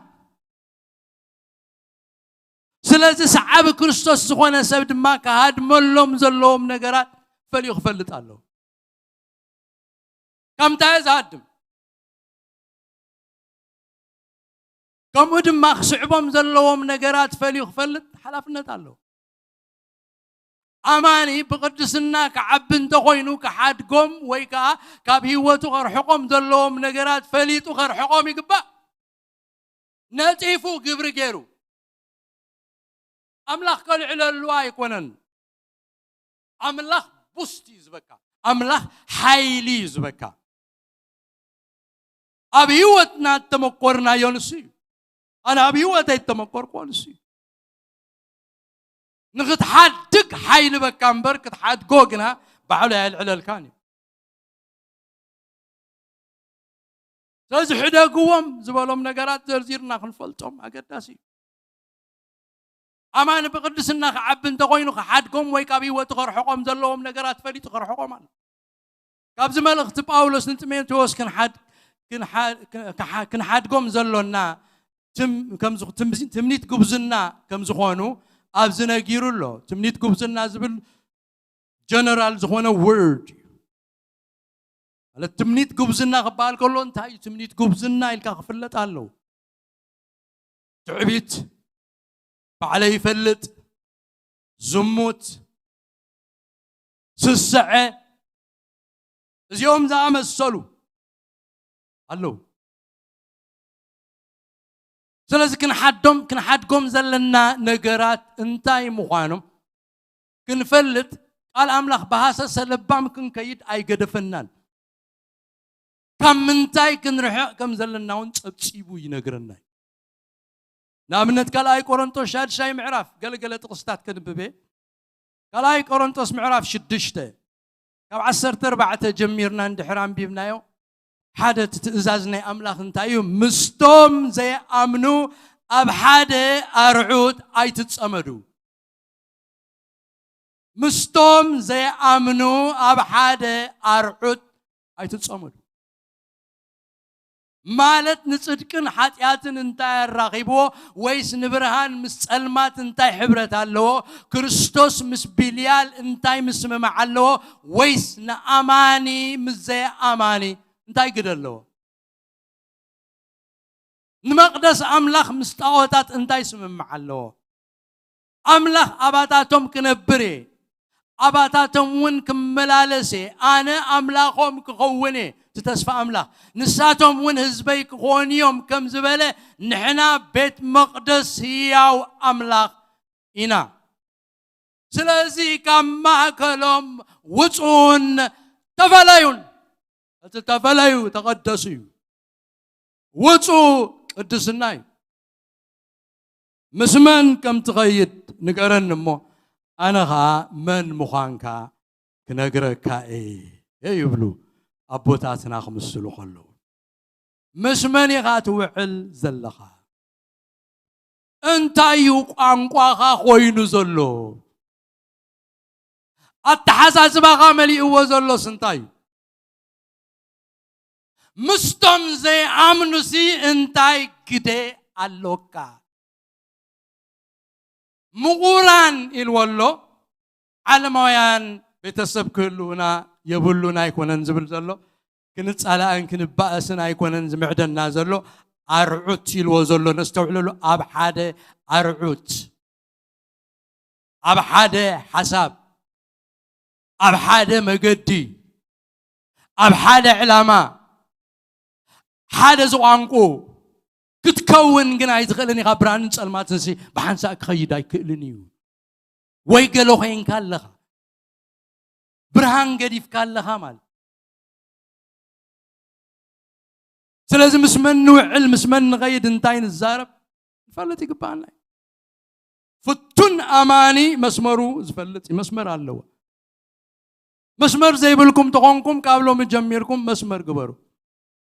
ሕንጻጽ ካብዚኣስ ኣይሓልፋን እትብልዋ ነገር ክትህልወኩም ብግድ እዩ ኣነለኒ you have to have a boundary ምስ ዓለማውያን ኩሉ ነገር ክንከውን ኣይንኽእልን ኢና ጸልማትን ብርሃንን ብሓንሳእ ክኸይድ ኣይክእልን እዩ ቋንቋና ሓደ ክኸውን ኣይክእልን እዩ ንሕና ኢየሱስ ንብል ንሳቶም ከ ካልኦም ዝብሉ ንሕና ናብ ቤት እግዚአብሔር ንኸይድ ኢና ንብል ንሶም ከ ናብ ካልእ ንኸይድ እዮም ዝብሉ ንሕና ሰላምን ፍቕርን ኢና እንደሊ ንሳቶም ግን ምቕያምን ምባእስን ስርሖም እዩ ንሕና ክንባርኽ ኢና ተጸዋዕና ንሳቶም ግን ክረግሙ ክጻረፉ ናቶም እዩ ምሶም እንተኾይና ግና መስመርና ይሓልናን ብሩኻት መስመርና ንሓሉ ንቅድስና ተጸዋዕና ምዃንናስ ንዘክር ከም ደቂ እዙዛት ውሉድ እምበር ከም ትቀደም ብድንቁርና ከለኹም እትመላለስዎ ዝነበርኩም ምምልላስ ኣይትመላለሱ ከም ትቀደም እትገብርዎ ነበርኩም ግብርስ ኣይትግበሩ ትእዛዝ ኣምላኽ ብርሃንና ኸ ብኡ ዝበርህ እንደገና ብጥቕሲ 7 ኣብ ምዕራፍ 7 ምስከዳ ኣብ the same chapter ካልኣይ ቆሮንጦስ ይቕጽል እዩ ምዕራፍ 6 ወዲዩ ኣብ ምዕራፍ 7 ክብል ከሎ ክትጽመሙን ኢኹም ቁርብ ነገራት ዛረቢ ኣብ ምዕራፍ 7 ጥቕሲ 1 እምበኣርከ ኣቱም ፍቑራተይ እዚ ተስፋታት እዚ ካብ ዝህልወና እቲ ተስፋታት ኣብ ምዕራፍ 6 ጥቕሲ 16 ዝተዛረበ እዩ ህዝበይ ክትኮኑ ኢኹም ዝበሎ ኣነ ኣባኻትኩም ክነብር ኣባኻትኩም ክመላለስ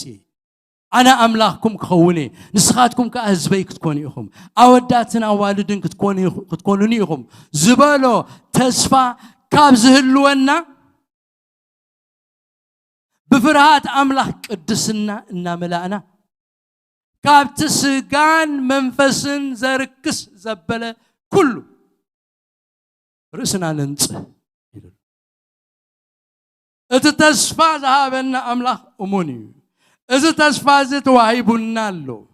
ኣምላኽ ኣባና ክሓድር ኣምላኽ ኣባና ክነብር ኣወዳትን ኣዋልድን ናቱ ክንከውን ኣብ ማእከልና እግዚአብሔር ክመላለስ እዚ ተስፋ እዚ ካብ ኣምላኽ ተዋሂቡና ኣሎ እሞ እዚ ተስፋ እዚ ተዋሂብና ካብ ኮነስ ብፍርሃት ኣምላኽ ቅድስና እናመለእና ካብቲ ስጋን መንፈስን ዘርክስ ዘበለ ክንርሕቕ ይምዕደና እዚ ቃል ዝምስበልና ሓደ ሕቶ ዝሕተት እንታይ እዩ ስጋ ዘርክስ ኃጢአት ኣሎ ኢሉና ኣሎ መንፈስ ዘርክስ ኃጢአት ከ ኣሎ ካብ ስጋን መንፈስን ዘርክስ ግብሪ ተፈለዩ እንታይ እዩ እቲ ስጋ ዘርክስ ኃጢአት ኢልና እንተሓተትና እቲ ስጋ ዘርክስ ምሸውሃት ስጋ ዝተተሓሓዘ እዩ ከምኒ ስስዐ ምግቢ ከምኒ ምንዝርና ኸ ንስጋ ዘርክስ ኃጢአት ከም ዝኾነ ቃል ኣምላኽ ይነግረና ኣብ ቀዳማይ ቆሮንጦስ 6 ምዕራፍ ንኺ ስጋ ዘርክስ ኃጢአት እንታይ ከም ዝኾነ ኣብኡ ዘርዚሩልና ኣሎ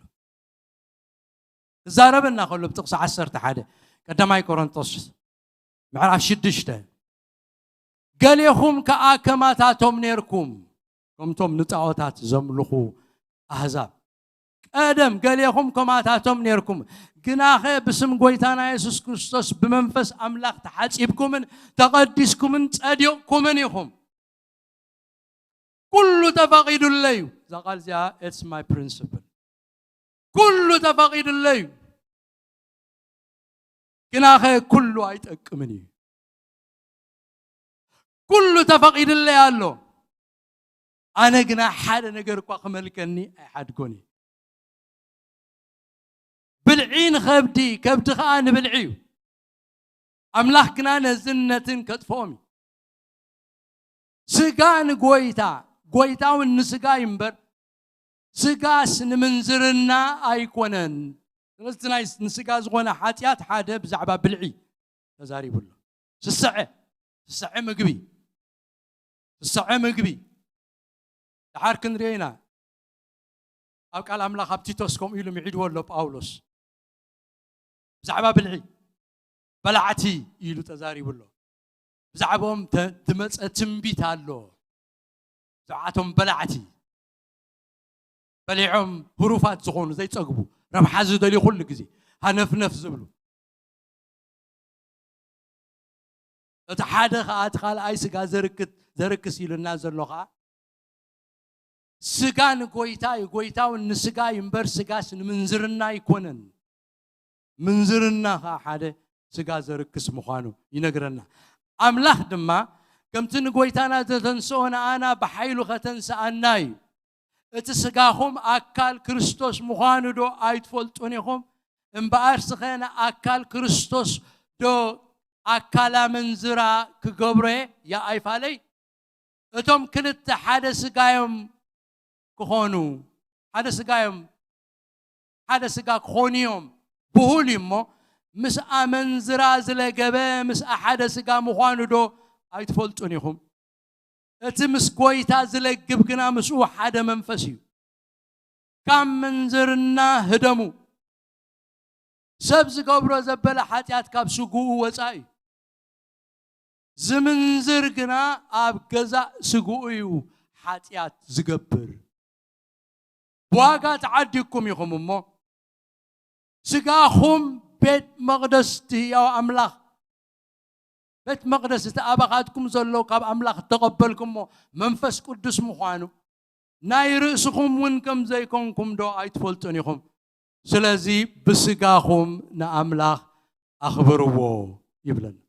لذا أبزغال زي نقرنا له سقا زركس سسعة مخانو ينقرنا نتيتوس انتاي لو باولوس كنقرو خلو بس السعة فلايتم حسوت ممهاران حسوت نبيات كمي مقبخ فتو معاتيوم حسوت نبيات مبلع فتو يوم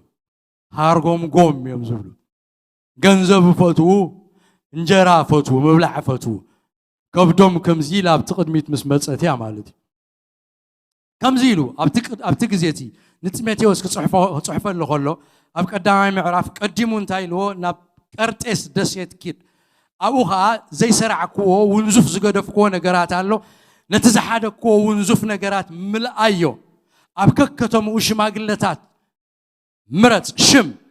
إلو تزاريبو دحر اتخونتات ابتا قرطيس تبحال دسيت زنبرا محبرات انتاي كم زنبره ينغرو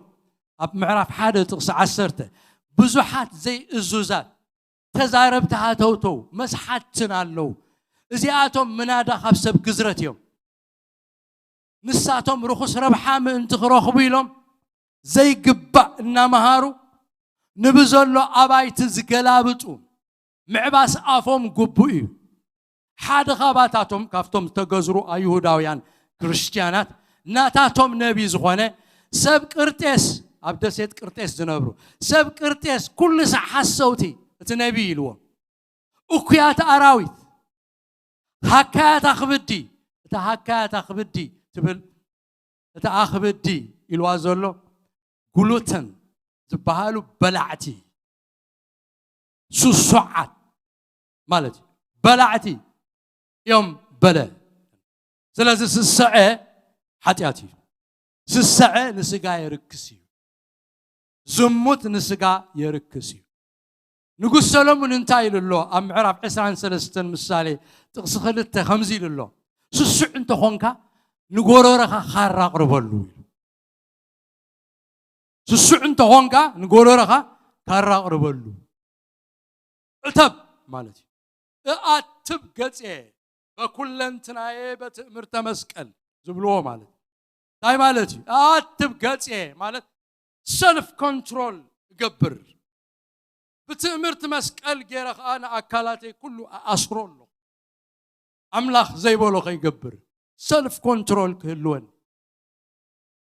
عتب ኣይትፈንዎን ስጋኻ ስጋ ናይ ክርስቶስ እዩ ብስጋኻ ንኣምላኽ ኣኽብሮ ብስጋኻ ንኣምላኽ ቀድሶ ስጋኻ ማሕደር መንፈስ ቅዱስ እዩ ኣምላኽ ሓዲርዎ ዘሎ ክቡር ቦታ እዩ ንስጋኻ ኣይተማስኖ ኣምላኽ ከይማስነካ ስለዚ ስጋና ካብ ስጋ ዘርክስ ዘበለ ረሓቁ ኢሉና ካብ መንፈስ ዘርክስ ዘበለኻ ረሓቁ ኢሉና ብዙሕ ጥቕስታት ስለ ዘሎ እቲ ጥቕስታት ሕጂ ኩሉ ኢለ ክውድኦ ኣይክእልን ግና እቲ ንስጋ ዘርክስ ነገራት ከዓ ከምኒ ጉርሒ ከምኒ ግብዝነት ከምኒ ቅንኢ ከምኒ ሓምየት እዚኣቶም ዝኣመሰሉ ከዓ ንመንፈስ ዘርክሱ እዮም ኣብ ቀዳማይ ጴጥሮስ ካልኣይ ምዕራፍ ካብ ጥቕሲ 1 ጀሚርና እንተንቢብናዮ እምበኣርሲ ንኹሉ ክፍኣትን ኩሉ ጉርሕን ግብዝናን ቅንእን ኩሉ ሓሜትን ካባኻትኩም ኣርሕቕዎ እግዚኣብሔር ሕያዋይ ምዃኑ ጥዒምኩም እንተኾንኩምሲ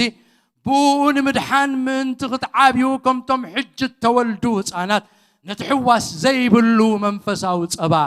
ባሃግዎ ኣርሕቕዎ ኢሉ ባሃግዎ ይብለና ኸ ኣብዚ ክርሕቑ ዘለዎም መንፈስ ዘርክሱ ኸ እዚኣቶም እዮም ኣብ ቀዳማይ ቆሮንቶስ ምዕራፍ 15 ኸ ኣሕዋተይ ብዛዕባ ስጋ ዘርክስ ክዛረብ ከለዩ ኣነ በቲ ብክርስቶስ ኢየሱስ ጎይታና ኣባኻትኩም ዘሎ ንትምክሕቲ ኣብ ፀፅባሕ እመውት ኣለኹ ተስፋ ተቑርፅን ኣለኹም ኣነ ከም ግእዝ ሰብ ኣብ ኤፌሶን ምስ ኣራዊት እንተገጠምኩ እንታይ ጥቕምሎኒ ሙታት ዘይትንስኡ እንተኾይኖምሲ ፅባሕ ክንመውት ኢና እሞ ንብላዕ ንስተ ድላይና ንግበር ከምዚ ሕጂ ዘሎ ትምህርቲ መንፈስ ኣይረክስን እዩ ስጋ ግን ብተፈጥሮ ርኹስ ክትገብሮ ስለገለ ነገር ስለዝትገብር ድላይካኹን ዝብሎ መንፈስካ ኣይረክስን እዩ ስጋኻ እዩ ዝረክስ ስጋኻ ይጠቅምን እዩ ስጋን ደምንካ መንግስቲ ኣምላኽ ኣይወርስን እዩ ፅሑፍ እሞ ብስጋኻ ትገብሮ ሓጢኣት ኣይኮነን ዝበሃል ናይ ኣግኖስቲክስ ትምህርቲ ኣሎ ብፍላይ እቶም መንፈስ ኢና ዝብሉ ሰባት ናብኡ ገጾም እናሃተፉ ዝኸዱ ዘለዉ እዮም ቃል ኣምላኽ ክነግረና ከሎ ግን ስጋና እውን ክቡር ምዃኑ እዩ ዝነግረና ስጋና ስቑኢሉ ተደርቢዩ ሓመድ ከም ዝኸውን ጥራይ ኣይኮነን ዝነግረና ቃል ኣምላኽ ብርግፅ ሞይትና ሓመድ ኢና እሞ ናብ ሓመድ ክንምለስ ምዃንና ይነግረና እዩ ብህይወት ከለና ግና ብስጋና ንኣምላኽ ከነኽብሮ እዩ ቃል ኣምላኽ ዝእዝዘና እምበር ፍኑ ክንሓድጎ ኣይእዝዘና ስለዚ ብስጋኹም ንኣምላኽ ኣኽብርዎ ፅባሕ ክንመውት ኢና እሞ ንብላዕ ንስተ ንተሓጎስ ኣይትበሉ ከምኡ ገብሩ ስለ ዝነበሩሲ ብኣኻትኩም እቲ ተስፋይሲ ኣብ ፀፅባሕ ይመውት ኣሎ ኢሉ ጳውሎስ ተስፋ ቆርፅ ኣለኹ ብኣኻት ኢልዎ ኣዝዮም ኣብቲ ናይ መንፈሳዊ ነገር ይጎዩ ኣብቲ ናይ ስጋ ነገር ከዓ ጎዩ ኩሉ ገብርዎ ሓደስ ሕሉፍ ሓሊፉ ሰይተብኡ ዘእተወ ሰብኣይ ኣብ ማእከሎም ኮፍ ኢሉ ነይሩ ምንም ኣይብሉ ኣዝዮም ካብቲ መስመር ወፂኦም ምኸዱ ነይሮም ብኣኻትኩም ሕልና ይዓርብ ኣሎ ኢልዎ ስለዚ እንድሕር ዘይንትስእ ኮይንና ስጋና ክብሪ ስጋ ለቢሱ ዘይንትስእ ስጋዚ ዘይትስእ እንድሕር ኮይኑ ድሓን ሞቲና እሞ ሕጂ ንብላዕ ንስሳት ንስተን ተሓጎስ ንዘሙ ኩሉ ንግበር ከምኡ ኢና ክንገብር ድሓር ኣብ ጥቕሲ 33 ኣይትታለሉ don't be deceived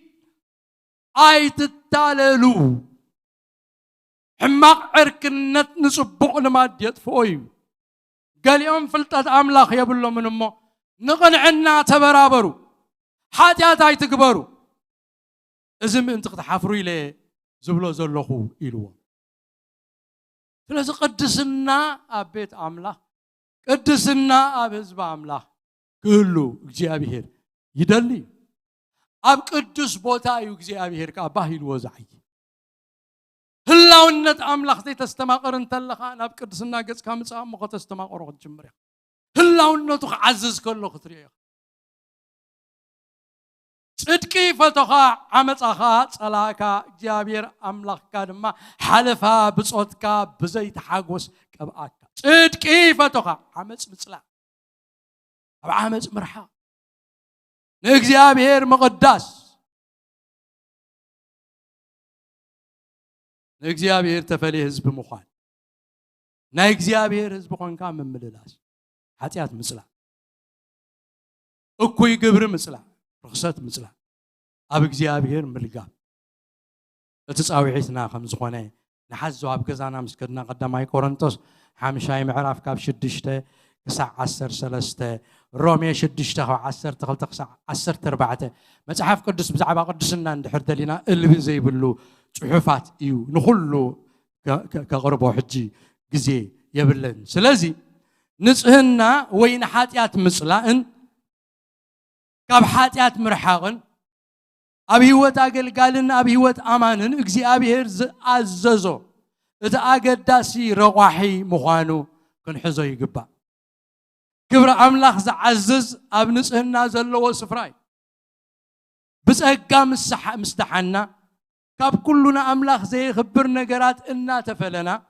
ብፍጹም ተወፋይነት ንጽድቂ ተገዚእና ኢና ክንመላለስ ቃል ኣምላኽ ዝእዝዘና ቃል ኣምላኽ ክምዕደና ከሎ ኣብ መዝሙር ዳዊት 110 ከምዚ ይብል ቃል ኣምላኽ ክዛረብ ከሎ ሓደ ዝተዛረበሎ ዘገርም በቲ ሰራዊትካ ተኽትተላ መዓልቲ ህዝብኻ ፈትዩ ይመጽእ ከምቲ ካብ ከርሲ ወጋሕታ ዝወጽእ ኣውሊ ከምኡ መንእሰያትካ ብልብሲ ቅድስና ይመጹኻ ኣለዉ መንእሰያትካ ብልብሲ ቅድስና ከምልኹኻ ይመጹ ኣለዉ ኢሉ ኣብ ሮሜ ድማ ከምዚ ኢሉ ስለ ድኻም ስጋኹም በዘራርባ ሰብ ዛረብ ኣለኹ ከምቲ ንርክሰትን ግፍዕን ናብ ምፍራስ ሕግን ኣካላትኩም ንባርነት ዝወፈኹም ከምኡ ድማ ሕጂ ንጽድቂ ናብ ቅድስና ክግዛእ ንኣካላትኩም ወፍዩ ይብለና ኣብ ዕብራውያን ምዕራፍ 12 ክሳብ 14 ድማ ብዘይ ቅድስና ሓደ ኳን እግዚአብሔር ክሪኦ ዝኽእል የልቦን ንቅድስናን ንሰላም ምስ ኩሉ ሰብን ሰዓብወን ይብለና ኣብ ጴጥሮስ ድማ ስለዚ ኸኣቱም ፍቑራተይ ነዝና ተጸበኹምሲ ብዘይ ነውርን ብዘይ መንቅብን ብሰላም ኣብ ቅድሚው ክትነብሩ ተጋደሉ ይብለና ክልተ ጥቕስ ዘገርማኒ ይለብአን ክውዴ ዳዊት ክዝምር ከሎ ዝበለዩ ህላውነት እግዚአብሔር ዝዓዘሉ ሰብ ኃጢአት ዝጸልእ ሰብ ሸተቲሉ ዘይወድቕ ማለት ኣይኮነን ዘይጋገ ማለት ኣይኮነን ግን ኃጢአት ዝጸልእ ካብ ኃጢአት ዝርሕቕ ቅድስና ዘፍቅር ጽድቂ ዘፍቅር እግዚአብሔር ኣብ ህላውነቱ ይዕዝዝ ኣብ መዝሙር ዳዊት ምዕራፍ 15 መዝሙር ዳዊት ምዕራፍ 24 ክልቲአን አንቢበ በእንክ ውዴ ከምዚ ብሕቶ ገይሩ ኣቕሪብዎ ዳዊት ከምዚ ኢሉ ወእግዚአብሔር ኣብ ድንኳንካ ዝሓድር መን እዩ ኣብ ትኸረን ቅድስናኻ ዝነብር መን እዩ እቲ ብቕንዕና ዝመላለስ ጽድቂ ዝገብርን ብልቡ ሓቂ ዝዛረብን ብልሳኑ ዘይሓሚ ንመሓዝኡ ገለ ኽፉእ ዘይገብሮ ንብጻዩ ዘይጸርፎ እቲ ጽዩፍ ንዑቕ ኮይኑ ዝረአዮ ንፈራህቲ እግዚአብሔር ግና ዘኽብሮም ዝጐድኦ እኳ እንተኾነ ነቲ ዝመሓለሉ ዘይልውጦ ገንዘብ ብሓረጣ ዘይህብ ንጉድኣት ንጹህ ከዓ መማለጃ ዘይቅበል እቲ ኸምዚ ዝገብር ንዘለዓለም ኣይናወፅን እዩ ይብለና ኣብ ከረን ቅድስና ዝነብር መን እዩ ምስ በለ ይዝርዝረልና ኣብ 24 ቃ ናብ ከረን እግዚአብሔር ዝድይብ መን እዩ ኣብቲ ቅዱስ ቦትኡ ዝቐውም መን እዩ እቲ ንጹህ ዘእዳውን ንጹህ ዝልቡን ነፍሱ ናብ ከንቱነት ዘይልዕል ብጥበራ ዘይምሕል ሰብ እዩ ንሱስ በረኸት ካብ እግዚአብሔር ጽድቅውን ካብ ናይ ምድሓኑ ኣምላኽ ክቕበል እዩ ይብለና ክብርና ኣምላኽ ይኹን ስለዚ ብቅድስና ካብታም ራብዓይ ኢልና ጠቂስናዮ ዘለና ኣማኒ ፍቱን ኣማኒ ሓቀኛ ኣማኒ ኃጢአት ዝጸልእ ብቅድስና ክነብር እሱን እግዚአብሔር ዝፈሊ ብዕላማን እግዚአብሔር ምግልጋል ዝነብር ሰብ ፍርሃት እግዚአብሔር ልቡ ዝመልኦ ሰብ እግዚአብሔር ክእዘዝ ዝደሊ ሰብ ስለዚህ በቅድስና ዝነብር ምልክቱ ምኾነ በቅድስና ነብር ኣለኹ ደ ፍቱን ዓይ ኣብ ኣምላኽ ወከል ኣለኹ ደ ምስ እግዚኣብሔር ርክብ ኣለኒ ድዩ ንስልጣናት ክብር ኣለኹ ደ እዚ ትራብዓይ ከዓ በቅድስና ካብ ሓጢኣት ተፈልየ ነብር ኣለኹ ተሓምሻይ ከዓ ሲምፓቲ ድንጋጽ ልበይ ኣለዎ ድዩ ታናይ መወዳእታ ሰ ድንጋጽ ንድኻታት ንውፅዓት ካባይን ተሓቱ ኣብ ልበይ ድንጋጽ ኣለኒ ዶ ንድኻታት ኢለስ ካብቲ እቶተይ ዝፈልዮ ነገር ኣለኒ ዶ ንውፅዓት ንምርዳእ ልበይ ከመይ ይለዓል ድንጋጽ ኣለኒ ዶ ጨካን ናይ ርእሰይ ጥራይ ዝሓስብ እየ ናይ ርእሰይ ናብራ ጥራይ ዝገብር ድኹም ከም ዘሎ ድኻ ከም ዘሎ ዘይዝክር ሰብ ኮይነ ደ ዝመላለስ ምልክት ናይ ብሓቂ ክርስቲያን ውሽጡ ዝኣተዎ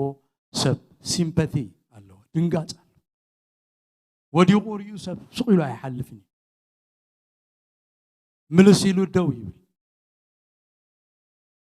ፈሪሳዊ ዝወደቐ ርዩ ረጊጽዎ ይኸይዱ ናብ ቤት መቕደስ ከዓ ይዝኸይድ ሳምራዊ ግን ውርድ ኢሉ ቁስሊ ሰፊፉ ዝብላዕ ሂቡ ምዕረፍ ዳልዩ እቲ ዝገበሮን ዝክሮ ኢና ስለዚ ኣብታ ዘለናያ ሃሊና እንተስ ማእከላይ እንተስ ዝተሓተ ናብራ እንተስ ዝለዓለ ናብራ ነንበር ብዘየገድስ ኣብ ዝኾነ ሃሊና ዝድንግጽ ልቢ ክህልወና ይትቓል ኣምላኽ ዝእዝዘና ርሕራሕ ዘለዎ ልቢ ምስ ዝበኽዩ ዝበኪ ምስ ዝሕጐሱ ዝሕጐስ ርእዩ ዝድንግጽ እምበር ብውድቀት ወይ ብድኻም ሰብ ዘይሕጐስ ብኹነታት ሰባት ልቡ ዝነቓነቕ ዝርሕርሕ ንምስኪን ዝድንግጽ ሓልዮት ዘለዎ ሰብ እዩ ኣብ ሮሜ ምዕራፍ 11 ነንብቦ ኣምላኽ ስለ ዝገበረልካስ ኣምላኽ ስለ ዝባረኸካ ከይትዕበ ኢሉ ኣብ ሮሜ ምዕራፍ 11 ከምኡ ኢሉ ኣሎ ከይትኽበር እቲ ሱር እዩ ንዓኻ ጭሩካ ዘሎ እቶም ዘይተኣዘዙ ከም ተቆርጹስ ዘክር ንስኻ እውን ኣብቲ ጉንዲኻ ዘለኻ እምበር ጉንዲ ኣይኮንካን ጨንፈሪኻ ስለዚ ዝድንግጹ ሰባት ዝሓልዩ ሰባት ልቦም ዝርሕርሕ ሰባት ብኽያት ናይ ሰብ ዘብክዮም ሓጎስ ናይ ሰብ ዝሕጉሶም ኣብ እምሮ ናይ ሰብ ዘሎ ክነግረኩም ዘገርም ነገር ብውድቀት ርእሶም ኣይዛረቡን እዮም ብድኻም ሰብ እዮም ዝዛረቡ እንታይ ማለት እዩ ኣነ ደሓን ኣለኹ እሱ ግን ስለ ዝወደቐ ኣነ ሕጂ ይርአ ኣለኹ ዝብል ዓይነት መንፈስ ኣብ ሰባት ይርአ ከምኡ ዓይነት መንፈስ ሰብ ክወድቕ ከሎስ ምስኡ ክወድቕ ኣለዎ ትልብና ሰብ ክዕንቀፍ ከሎስ ምስኡ ክዕንቀፍ ኣለዎ ትልብና ሰብ ክበኪ ከሎስ ምስኡ ክበኪ ኣለዎ ትልብና ክሕጎስ ከሎ ከዓ ምስኡ ክሕጎስ ከምኡ ዝኾነ ልብና ሃበካ እዩ ዝኸይድ እግዚኣብሔር ርሕሩሕ ልቢ ናይ ኢየሱስ ክርስቶስ ልቢ ፋሕ ኢለን ተበቲነን ጓሳ ከም ዘይብለን ጉፋዓት ምስ ረኣየንሲ ደንገጸለን ኮምፓሽን ድንጋጽ ኖ ማተር ዋት ጻዕዳ ይኹን ጸሊም ይኹን ዓሌቱ ብዘይገድስ ዓሌተይ ኣይኮነን ምንቋዓነይ ኣይባህልን እዩ ኣይባህልን እዩ ኣማኒ ደንጋጺ ብሕስራን ሰብ ዝድንግጽ ብውድቀት ሰብ ዝድንግጽ ብሞት ሰብ ዝድንግጽ ብቓንዛ ሰብ ዝድንግጽ ክኸውን እዩ ዝግብኦ ዝድንግጹ ሰባት እዩ ናይ ፈውሲ ሓይሊ እግዚኣብሔር ዝህቦም ትፈልጡ ዝድንግጹ ሰባት እግዚአብሔር ዝጥቀመሎም ክድንግጽ ከሎ ሰብ እዩ እግዚአብሔር ኃይሉ ብዎ ሓሊፉ ይሰርሕ እግዚአብሔር ዝድንግጽ ልብ ይሃበና ክብርና አምላክ ይኹን እግዚአብሔር ይባርክኩም ስለ ትዕግስትኩም ጸኒልኩም ስለ ሰማዕኩም እግዚአብሔር ይባርክኩም حافلنا نجزيابير كنا مسجنو ينامو خلينا نكيد إنا كبرنا أملاح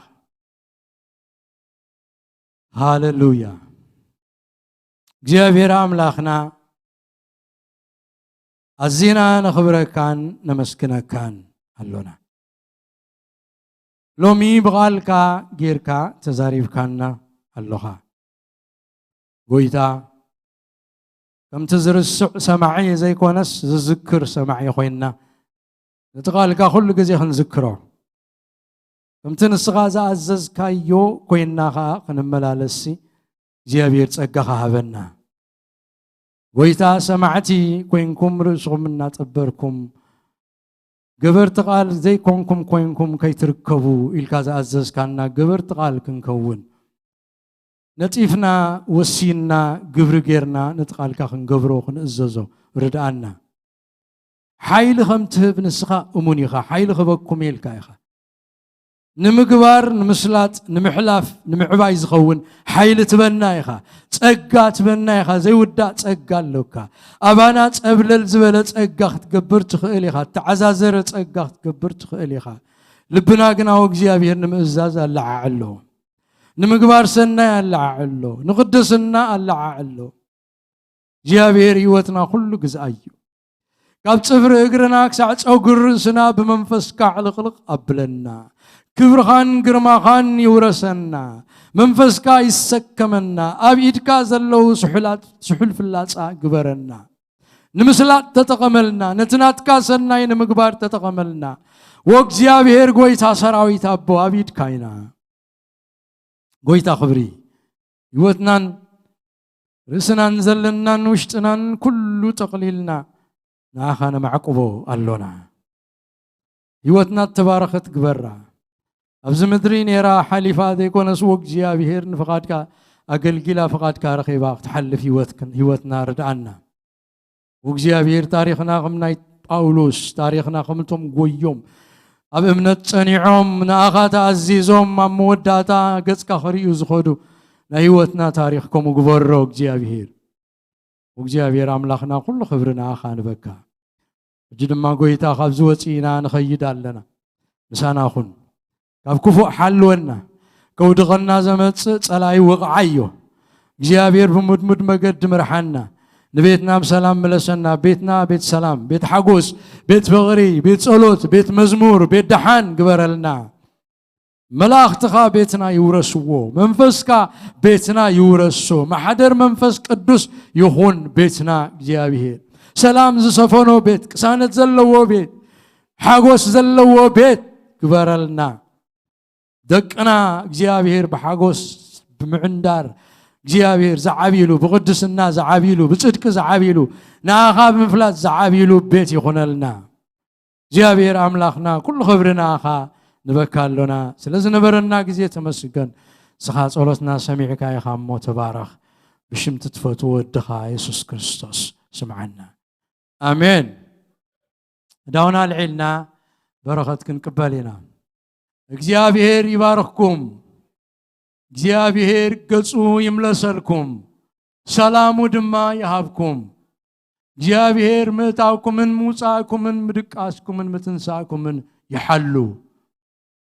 እግዚአብሔር ኣብትኸድዎ ዘበለ ሁሉ ሞገሱ ኣብ ገጽኩም ይግበር ክፉት ናይ በረኸት ሰማይ እግዚአብሔር ይሃብኩም ነትተነግረኩም ቃል ክትነብሩሉ ዘኽእለኩም እግዚአብሔር ጸጋ ኣብ ልዕሊ ጸጋ ይሃብኩም ዝበረኸት ዚ ብስም ኣቦን ወድን መንፈስ ቅዱስን ኣብ ልዕሊ ነፍሲ ወከፍኩም እንብረለኹ ተባረኹ ምስ በረኸትኩም ኪዱ ኣገልግሎትና ወዲና ኢና ንሓድሕድኩም ብቅዱስ ምስዓም ሰላም ተባሃሉ